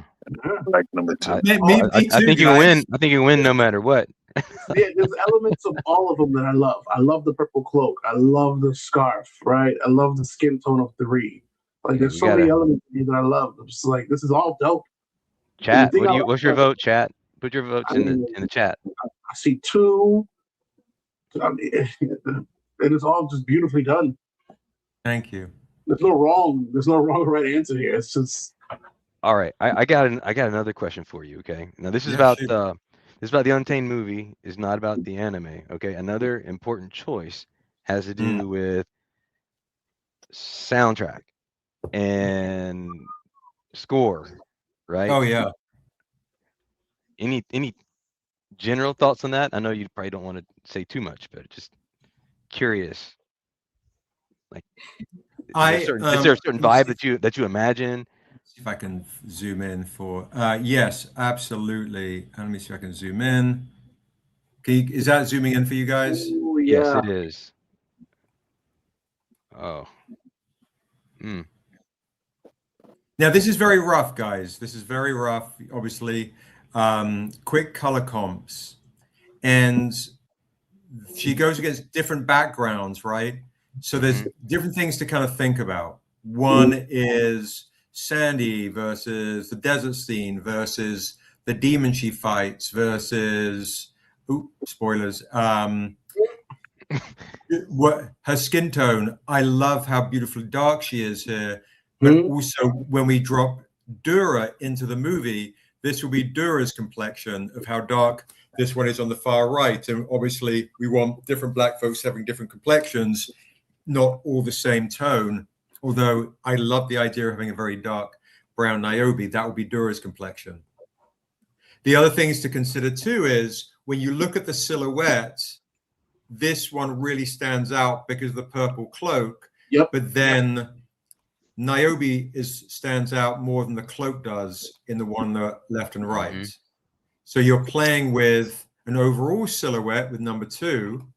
It just draws your eye when you squint for the overall silhouette, but the actual character herself and her skin tone is pronounced more in 1 and 3. So a lot. It's been so much debate about this, and you'll be happy when you see it.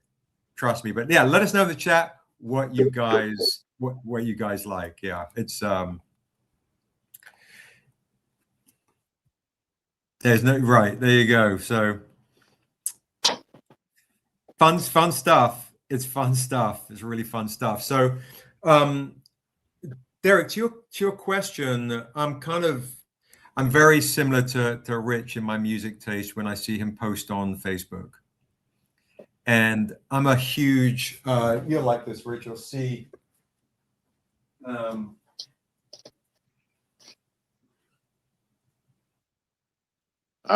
Youngest Monk.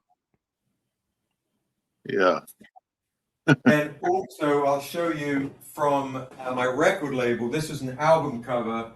You might recognize the painting where it's from. You can see that. What is that? So this is a. Let me see if I can make myself big here so you can see it. It's yeah. Okay.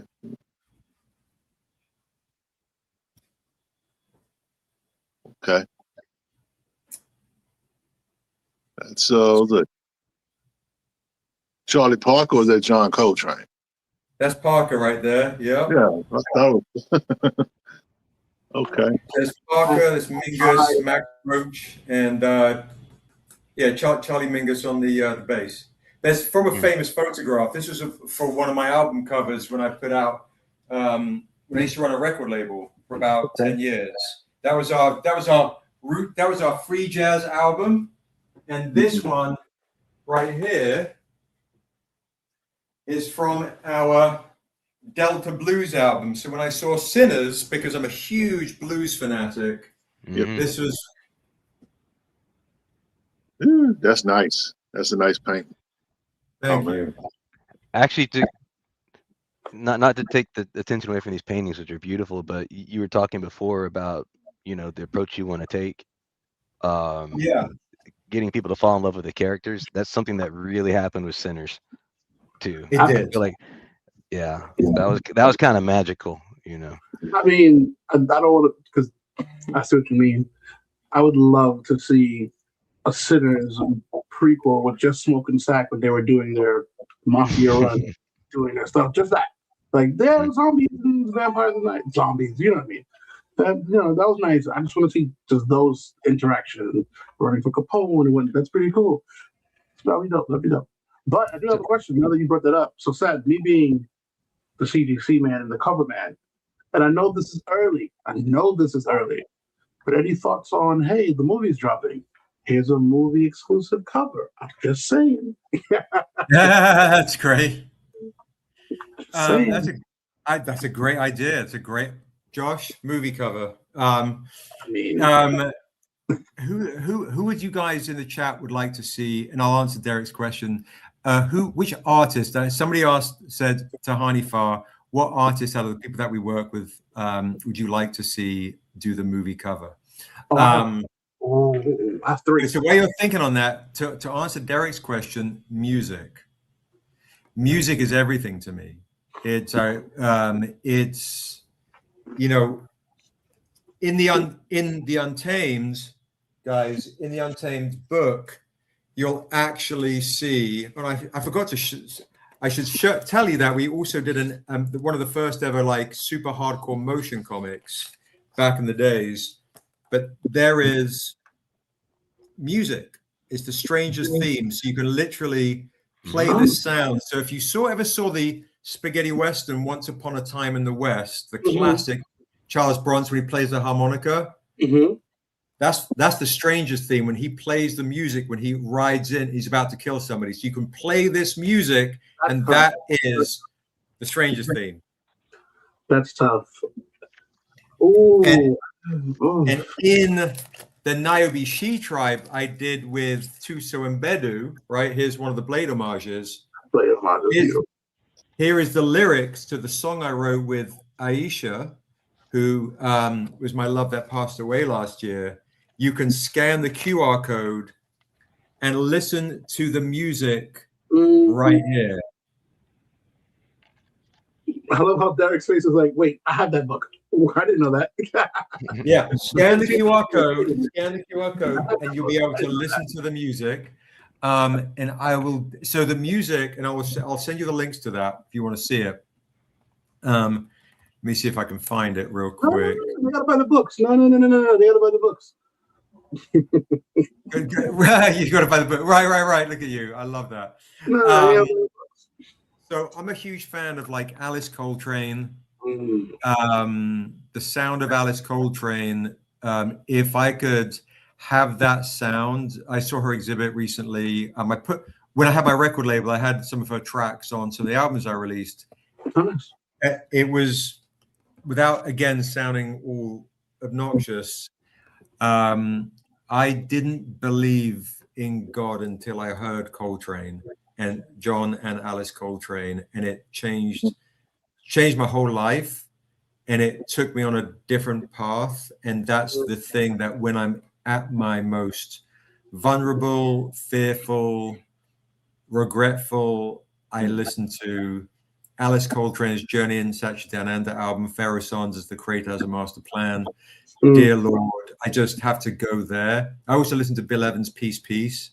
Those are kind of like my, that's the stuff that grounds me. So when I think of the Untamed music, it's funny when I've worked with producers, they're like, hey, do you want to work with famous singer X, Y, or Z? It just feels like it then takes away from the sound and the overall vibe of everything. Like, you know, of course, Ennio Morricone's spaghetti western music was perfection for what that was. So if I can find the right kind of musicians to conjure the right sounds to evoke the spirit that I'm trying to conjure, that's really what it is for me. Tough. You brought something up about Coltrane. I'm of the opinion that John Coltrane's Love Supreme is really a gospel album. It is. Right. Sure. It's just jazz, but it's literally a gospel album. But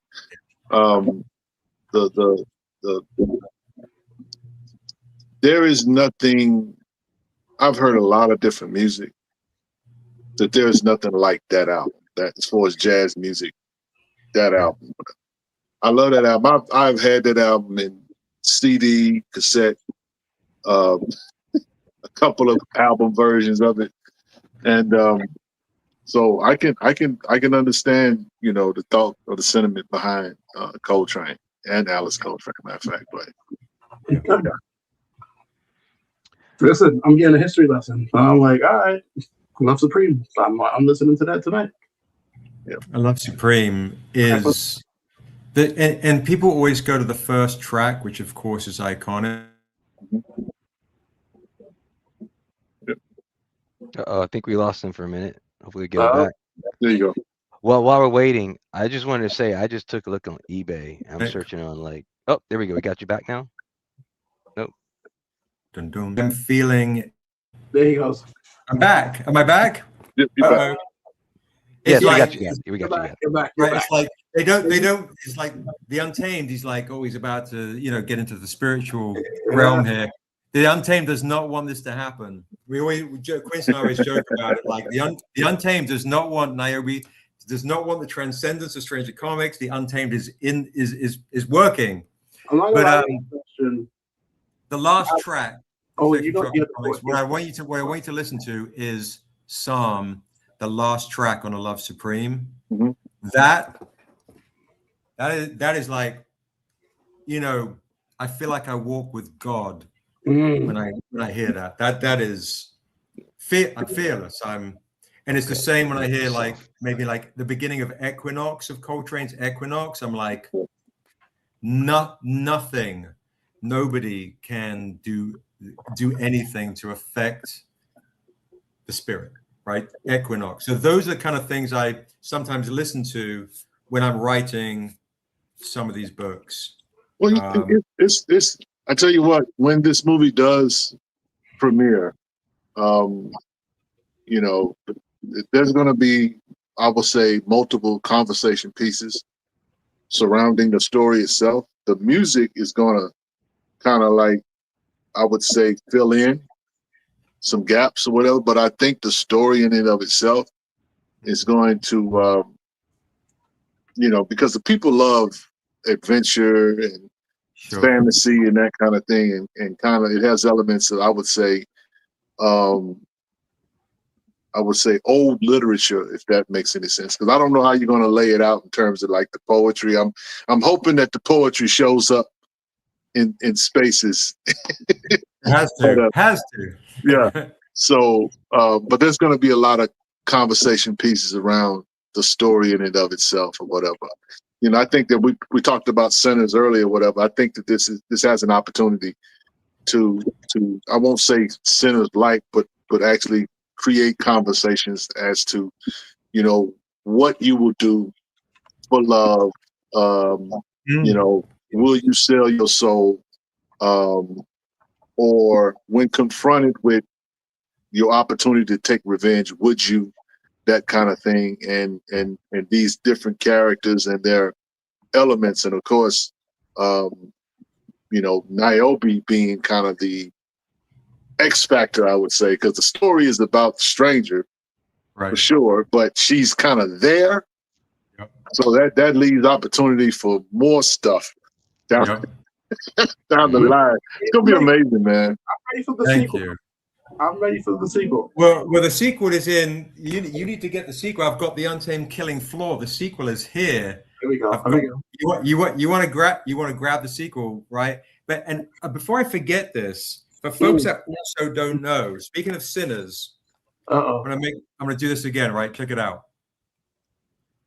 The Untamed, right? The Untamed. The subheading is, if you see it, A Sinner's Prayer. Mm-hmm. There you go. The Untamed, A Sinner's Prayer, was named after a Ray Charles tune, I think written by Lowell Fulsom, called A Sinner's Prayer. Ooh, so when I had my record label and I had my Chicago blues kind of sound, kind of era, around like the 50s, late 50s, one of my favorite tracks I listened to was Sinner's Prayer when I was growing up by Ray Charles. So the Untamed, A Sinner's Prayer. In the same way when they did the Luke Cage series, they named each episode after a hip hop track. Yes, we did. Right. Yep, we done. I wanted to name each Untamed storyline after a blues tune.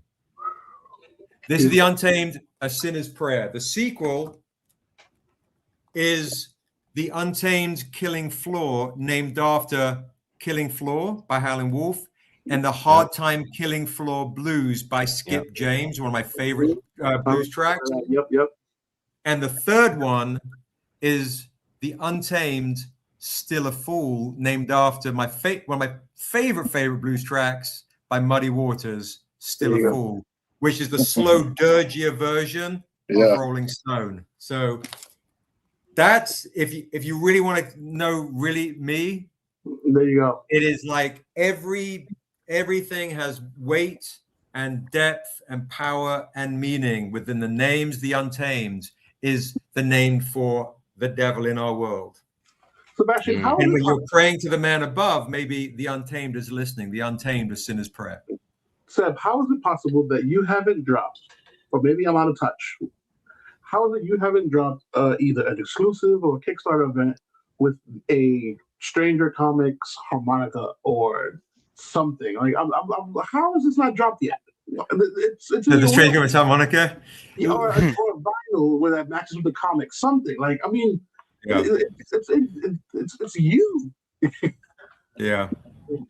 It is funny. Now and again, I'll sell some from. I'll dig into my stash of my MVP records, and I'll sell some of my CDs to some of our fans on the Good Night Ryan on some of the live events. But the idea of doing a What Inspired Stranger Comics limited edition vinyl or something sounds. Ooh, come on, that super collectory. Yes. Now I will say, here's something to think about, and it's just something that you could probably want to do, perhaps in your own time or whatever. When John Jennings did his Ghostlight book for Marvel, he did a Spotify playlist. Yes, you did. I remember to that. listen to the album. So that's something that you could probably do with the Stranger fans, whatever. Put together a Spotify playlist, because I think the music always goes good with good reading. So yeah. Absolutely. That it's a couple of people have mentioned that something similar, but that's such a great idea, Rich. And then there's other music that I listened to when I was writing The Untamed, A Sinner's Prayer. One is by the classical composer Gorecki, and he has a track called Symphony of Sorrowful Songs. And it's so haunting. And the Untamed storyline, if you guys in the chat, most people know in the chat, the Untamed storyline is, for folks that don't know the storyline of the Untamed, I should give you ready. Here we go. I should give you the quick pitch before I forget. This is ridiculous. I haven't done this. Kind of ridiculous, right? If you don't know the storyline of the Untamed, here we go. All right. Would you damn your family to save the world? The Untamed is a story of a man who's stuck in purgatory. And after 10 years, the devil comes along and he says, I'll give you 7 days to reap the 7 souls that murdered you and your family. He says, sign me up. He returns to a one-horse town in a huge world. And as his memory comes back in broken shards, he realizes when he was alive, he was a bad man and maybe he deserved to die. But now he's on a path to save his family, to save their soul. On his path of vengeance, he meets a little elven girl called Niobe. And she reminds him of how old his murdered daughter would have been, giving this man a second chance that we men need to be a good man, even a father. He only has 7 days. The kicker, what if she's one of the 7 souls he has to collect? And the devil set the whole thing up just to find her. Would you damn your family to save the world? Because in the Untamed, if Niobe can stay alive, she'll grow up to become my world's savior or my world's destroyer. I never get enough of hearing you explain that. I go, this is not an introduction to a story. This is a poem. In the opening line, Rich, you'll be glad to know I do keep in the script. It comes from this book. When the stranger returns to the memory of where his wife and child were killed, he says, it's a special moment when you bleed a man. A bond is formed, just you and him, to break his body, to gut his joy. But what of his spirit? When you look into his eyes, you'll know. In those last moments, the last breath will let you know. But the heart is a deceiver for the mind. A girl once told me. This man is cooking. Look at Liam's comment. Man is cooking. I hear it. I'm just like the third time I've heard it. This man is cooking. Thank you, guys. Well, remember, folks, you can get The Untamed tonight. You can get the exclusive. You can get this trade paperback for $25 off me. You can pre-order it right now at your local comic shop. Okay. And I have to pick back to my list of hip hops. And Seb, I don't know if you've looked. I'm going to leave the comics. I'm going to go to get a trade. I'm still thinking about hip hops. Give me the Untamed trade. I'll take it. Okay, Josh. Randy's going to get the Untamed trade paperback, or do you want the Dent and Dinged hardcover for 40, or the special hardcover for 40 clean? If you can swing the hardcover, Randy, grab the hardcover for $40 because it has 96 bonus pages and all sorts of prose and extra poetry in the back for 40. It's oversized. Yeah, it's worth it. It's worth it, Randy. Let's just do it. I'm already spending it. Let's just do it. Yeah. Okay. There we go. This will do it. Show him the inside cover again. The inside cover of the hardcover. Then he'll jump all over it as soon as you show him that.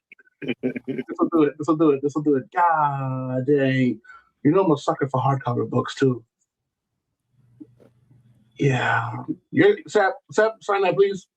Absolutely. I got you. You got to sign my book. I got you. So, Josh, Randy's going to get the regular for $40, not the Dent and Ding. He's Sexual Chocolate Comics. He can't have a dent or a ding. No, he's got to be. It's got to be. I was about to be very naughty, but it's that Friday. Being said, before I go, because I gotta put the little ones to sleep. So no problem, for sure. You and Derek had posed a question: who would we want to see? Who would I want to see to create a Untamed movie cover or movie release cover? I got 3 to 4 artists in my mind. Number one, Damian Scott, Brooklyn native. If you don't, Damian Scott. I mean, go to my Instagram, Sexual Chocolate Comics, Damian Scott. Okay. Aletha Martinez. Oh, she's great. I would have to go. There's a new artist called Ito, ITO. Okay. Damage. My 4th one is a tie. Johnny Desjardins or Mel Draws. Yeah, I know Mel. Draws or Johnny Desjardins. That's my tie. What the heck is it? Stop. What is that? This is Tahani Farr. Oh no, Tani's a beast. Oh no, Tani's in the rafters. She's in the rafters. She's beast. Oh my gosh. And you can tell, obviously you guys have a great relationship and it's symbiotic. Yeah, we broke our first ever the very first ever comic cover she did. I have it right here. Was that was published with her San Diego Comic Con exclusive. That was our Patreon exclusive. You can tell she enjoys drawing on your covers. Yeah, she's amazing. You can tell, of course, it's business and it's comics and all that jazz, but she enjoys it. You can tell she puts her all when she's drawing for you. You can tell. Yeah, no, she's we've really established just something amazing. Oh, no, see that Salt and Vinegar says on the website that hardcover is $50. I'm doing a direct claim if I invoice you for $40. You can buy it on the website for $50, but direct claims, I'm doing discounts. So SNV, once again, SNV is my real friend. SNV. So you guys, I'm gonna leave. I'll stay quiet with this. You guys have seen the excitement and how I sell on my whatnot. I can sell water to a well. However, I've gotten that, and I always give credit where credit is due. I've gotten that from my guy Joe Illich and watching my boy Sebastian work. And I'm like, God dang. Watching my boy Sebastian work, I'm like, okay, I gotta put a little sexual spin on this. But yes, Sebastian and Joe Illich, I watch them and I'm like, yeah, there we go. Ooh, tough. So when Seb is in the room, I kowtow. I go, yep. Can you make that one big? Yeah, this is by Sheldon Mitchell. It's actually amazing. Naibi Shear's death, first appearance of the Untamed. I was like, you know what? Let me drop something pretty amazing on you guys. So, first appearance of the Untamed on a Naibi Shear's death, issue 1, Virgin edition. Uh-oh, got another claim. All right, so Josh, I believe Salt and Vinegar's claiming this. Are you claiming the Naibi Shear's death, issue 1, and what's in the box? Oh, I thought you meant the mystery box. Don't forget, guys, I can still do. I've got all our covers are amazing. $50 for a mystery box is crazy. $50 mystery box. This is Naibi Shear's Death, issue 1 by Sheldon Mitchell, Jamaican artist who does our Naibi Shear's Death interiors and that beautiful wraparound that's wrapping around the hardcover. And I just want to do one other shout out regarding your Kickstarters. You you run those things like a science, right? Thank you. So at some point in time, we probably need to have you on our show so that you can just walk us through, you know, what you've learned and how you've gotten to the point where you can make sure that everything happens according to plan.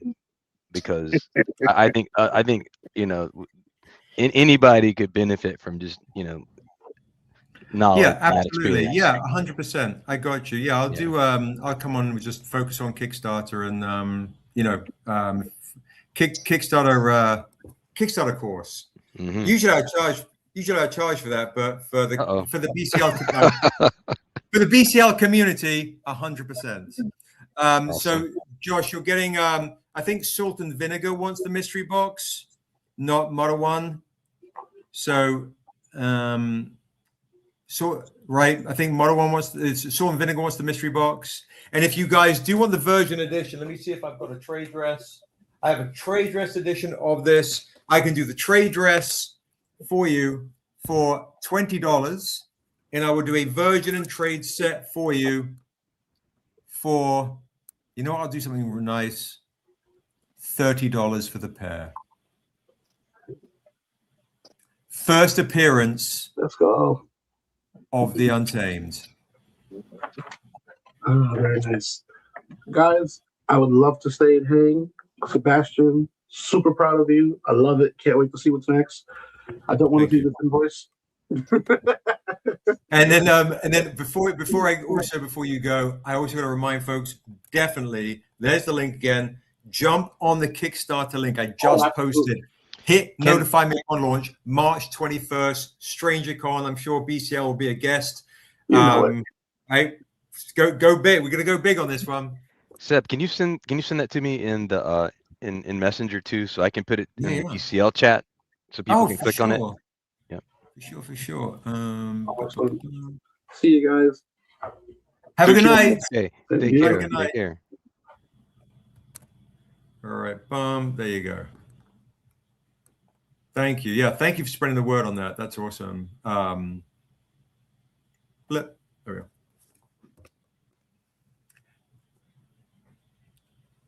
So are there any other, I should probably chip off at some point. Are there any other questions for the folks in the chat for me? Are there exclusives that you saw that you might want to get? I think Salt said he was interested in this one this one I'm doing for 20. The Virgin's normally 40. I'm doing the pair for $30. I'm throwing out deal opportunities here, folks. Deal opportunities. And if someone was to get crazy and get the trade paperback bundle, I do the whole lot for $100. 7 trade paperbacks for $100 in the world of Asunder instead of $145. That sounds like a very strong deal there. It does. $45 discount, all signed. It's pretty bonkers.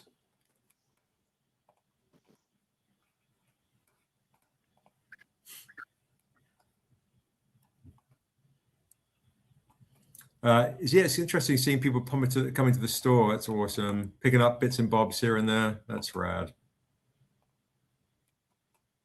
Nice. The original Feather Art that I had 2000. Okay, I bought the Nabi box set and let me get that claim. Okay, the Nabi box set is the mystery box. I'm assuming Salt and Vinegar, and the claim. Did you want the claim for $30 for the pair, Salt and Vinegar? Let me know if it was one or the pair for $30. And the original Feather Art I was trying to get you from 2019. Do you have it, Promiscuous? I have a couple here that they've got really rare because obviously I've sold easily the majority of them.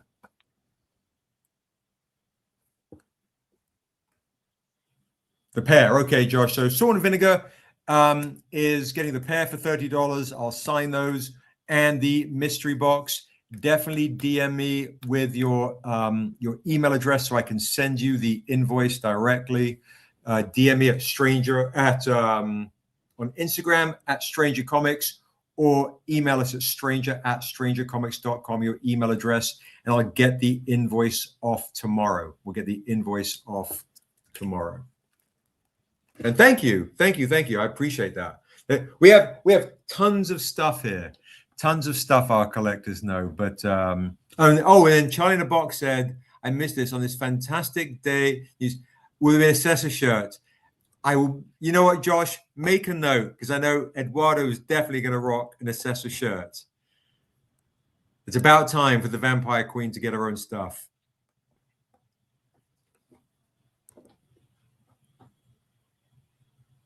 And then I'm going to go and get some food. It's been a wild day. So I was all over the place today. Good Lord. Yeah. Thank you guys. Thank you guys for coming on tonight and, and letting me be part of your community. It's amazing. Thank you for inviting us to celebrate this with you and to just ask a few questions as well, because we've been very curious and interested. So really appreciate it. I'm just happy for you, man. I just I know the work has been the work, and we hear it all the time. Just got to do the work. You just got to do the work. But to see it pay off, and that you didn't compromise what you were trying to do, that you stuck with your guns, that's very admirable. And I know it wasn't easy. So right, yeah. For real, you know what I'm saying? I mean, because the thing is, I want people to understand is that, you've had opportunities, I'm sure, to bring Niobe to the big screen, but the money wasn't right, and that's your baby, and so to give that or to hand that over for an easy check, no one would have blamed you for it, but at the same time, you understood the value of that IP, and I think that's the admirable thing that that the whole comic book community can learn from, is that your IP is priceless. I mean, people try to put a dollar sign on it, but the fact that you were able to do it 10 years, grinding, convention after convention after convention. Finally, you get to a place where you're gonna, there's gonna be anime, and there's gonna be more books, gonna be a movie, and of course, it's gonna be merch. So, I was telling my wife about it. Saying, my wife doesn't. She cares nothing for the hobby, but I was telling her, I said, well, a guy that I work with, as far as comics goes, is getting ready to do a movie. And she's like, yeah. And I said, yeah. I say Viola Davis is attached to it, and Viola Davis is one of her favorite, and mine too, favorite actresses. And so when she said that, her eyes lit up. It's like, wow, it's amazing. I was like, yeah, it is. And so, congrats, man, for thank you, your hard work and sticking to your guns. Thank you. Thank you so much. It's such a, just to be real for a second, it's when I was married, and I was really struggling financially, and like folks, some of my folks know, during a separation, I've slept in my car for this. I've slept in a closet with renting out the house and everything I have, and I just literally Harry Pottered it. I mean, it's been not for a long time, but long enough. Right. My son's mom said to me, you have such strong morals when it comes to preserving the integrity of this character, yet we're struggling to survive. So the duality of, or the conflict of the moral dilemma is, who do I put first? Mm-hmm. Something that's make-believe, but very real to me, and I can see the vision for what I believe she can do for the world. Sure. And I see it in a very small level here and there, at a con or an interaction or a moment or a live, and because over the years, of course, it got bigger and bigger, but even still, or making sure that we're financially secure. And the hardships that I've faced personally, financially, and not just me, my cohorts with Josh, who's in the chat, Daryl, who lays out the books and concept art, and now recently Quincy for the last 7 years or so, how much sacrifice, because we, unlike a lot of, there's indie, which is like not indie, they're just called indie, they're the top 20 publishers. They're just not Marvel DC, but they're funded. And then there's a lot of indies who have their day jobs, which is fantastic, and they hustle with their independent publishing companies as well. This is our day job, and so we are not making any money really. We are grinding to the next book, grinding to the next book. And I'll tell you, before we signed with HBO, I didn't tell the chaps this, but every convention we went to for a 5-year period, if we didn't hit our target number, I knew we were out of business.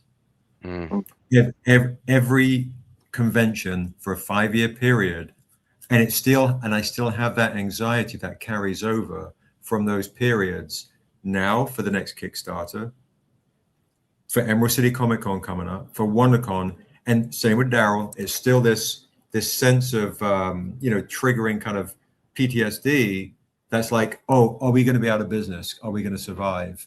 And I'm not saying we're quite at that time, but we're not flush. And so when just to be really just real with everything, when folks buy a $25 book or a $5 book and they support, and I'm so glad you had kind of pushed it hard as far as the retail stores, or go on Kickstarter and spend whatever, it literally keeps us from putting stories with characters that look like this.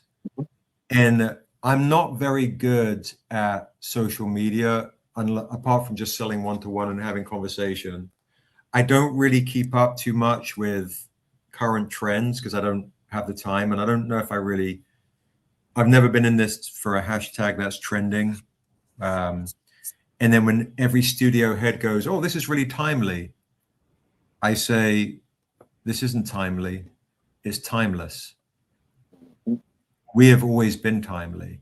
You're just now catching up in time. Right. So this is the amount that me and the guys have gone without, and our kids have gone without. And I'm a big jokester, and I can do the big, and it's part of me, right? It's not nothing. I don't fake that, the fun, the excitement of it all. But so when folks see this and it resonates on a much deeper level, and why we do the hip hop homages isn't just, I saw a couple of comments of recently on Facebook, like somebody made a joke about, oh, I'm going to do a quick hip hop homage for a cash grab. And I'm like, that's cute.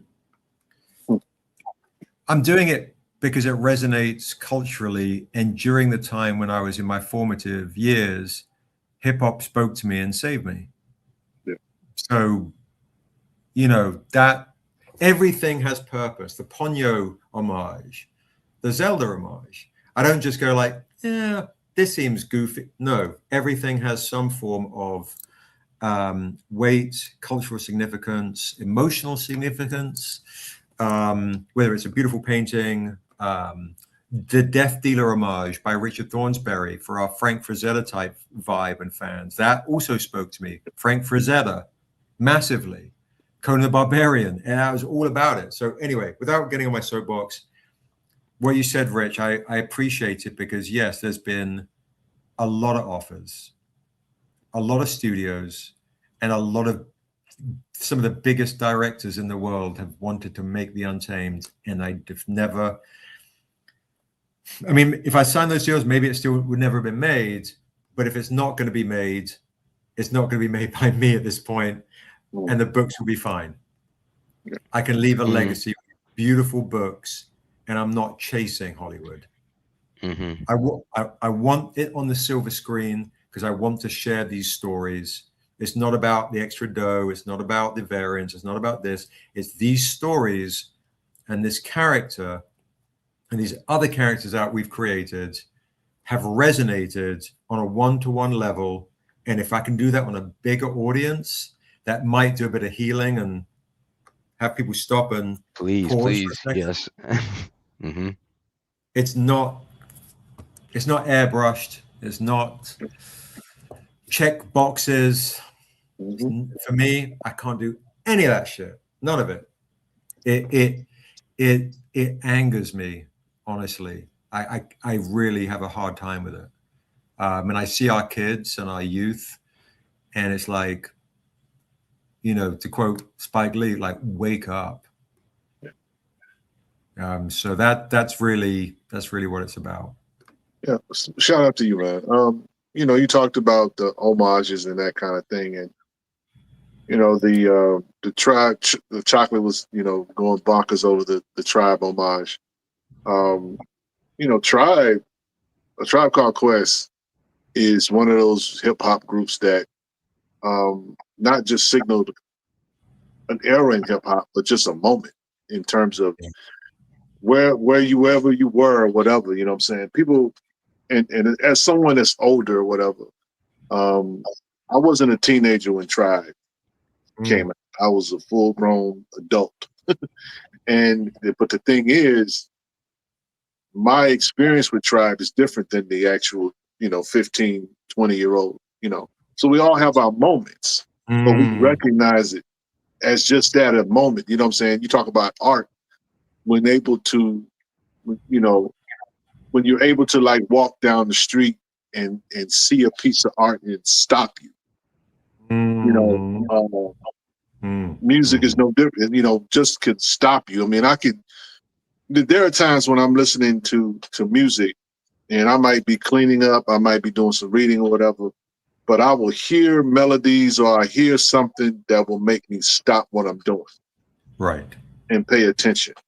And I think that that's something that, unfortunately, with today's, you know, music, you know, and not to trash what people like or whatever, but I just don't see that stop, that moment, that stop that you normally are supposed to get.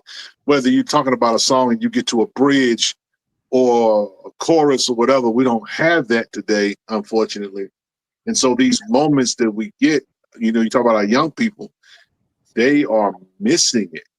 You know, and it's so weird to me because when people look at Sinners, people looked at Sinners as this amazing thing, and it was amazing to me. But you know what? I was really kind of, to be honest, and maybe it's old age, but it was kind of like, this is regular. This is what it's supposed to be.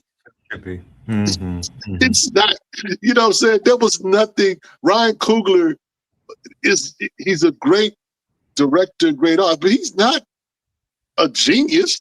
He just stopped and slowed everything down. Our culture is always on the go. The music changes. Music. You know, I'm used to getting an album. Sebastian, you can relate to this. I'm used to getting an album and jamming that album for a whole year. Now, music is literally old after 2 weeks. So, you know, what Sinners did was they slowed it down. They made you listen. They captured you. And when we was in the theaters to watch it, you could not help but be captured by the sounds, by the cinematography, the whole 9 yards. And so even when it comes to the Stranger, I know you're going to do the exact same thing, because it's one thing to tell a story, and it's another thing to take somebody on an adventure. We're going to go on an adventure, and it's going to be a Black one. So I'm here for it. Yeah. Thank you, Rich. Most welcome. Yeah, much appreciated. You guys are a real blessing. You know, when I did a StrangerCon, like I think it was the first time UK guys came on to a StrangerCon event. My girl turned to me, was like, you guys were her favorite guest, because she's like, you guys really listened to the stories that I write and resonate with the stories I write. A lot of folks, you know, go like, oh my God, the artwork, which is of course love at first sight. You see the artwork, but she's like, I really love how they honored your work. And so I appreciate you guys big time. Yeah. Respect. Yep. We appreciate you. All right, folks. Listen, thank you. Yeah, have a beautiful night. And yeah, you know, I'll be back to share Kickstarter knowledge whenever you want, Derek. So just let me know, you know. Okay. And thank you to everyone in the chat. You know, you guys are amazing. Yeah, we'll be in touch. We'll be in touch. That's a good topic.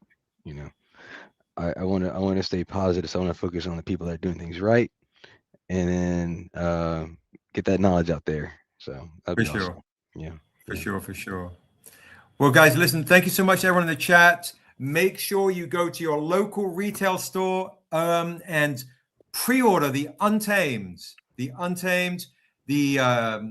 new one, the new joint, Defiant issue 3. Make sure you hit the notify upon launch button to get all the new goodies.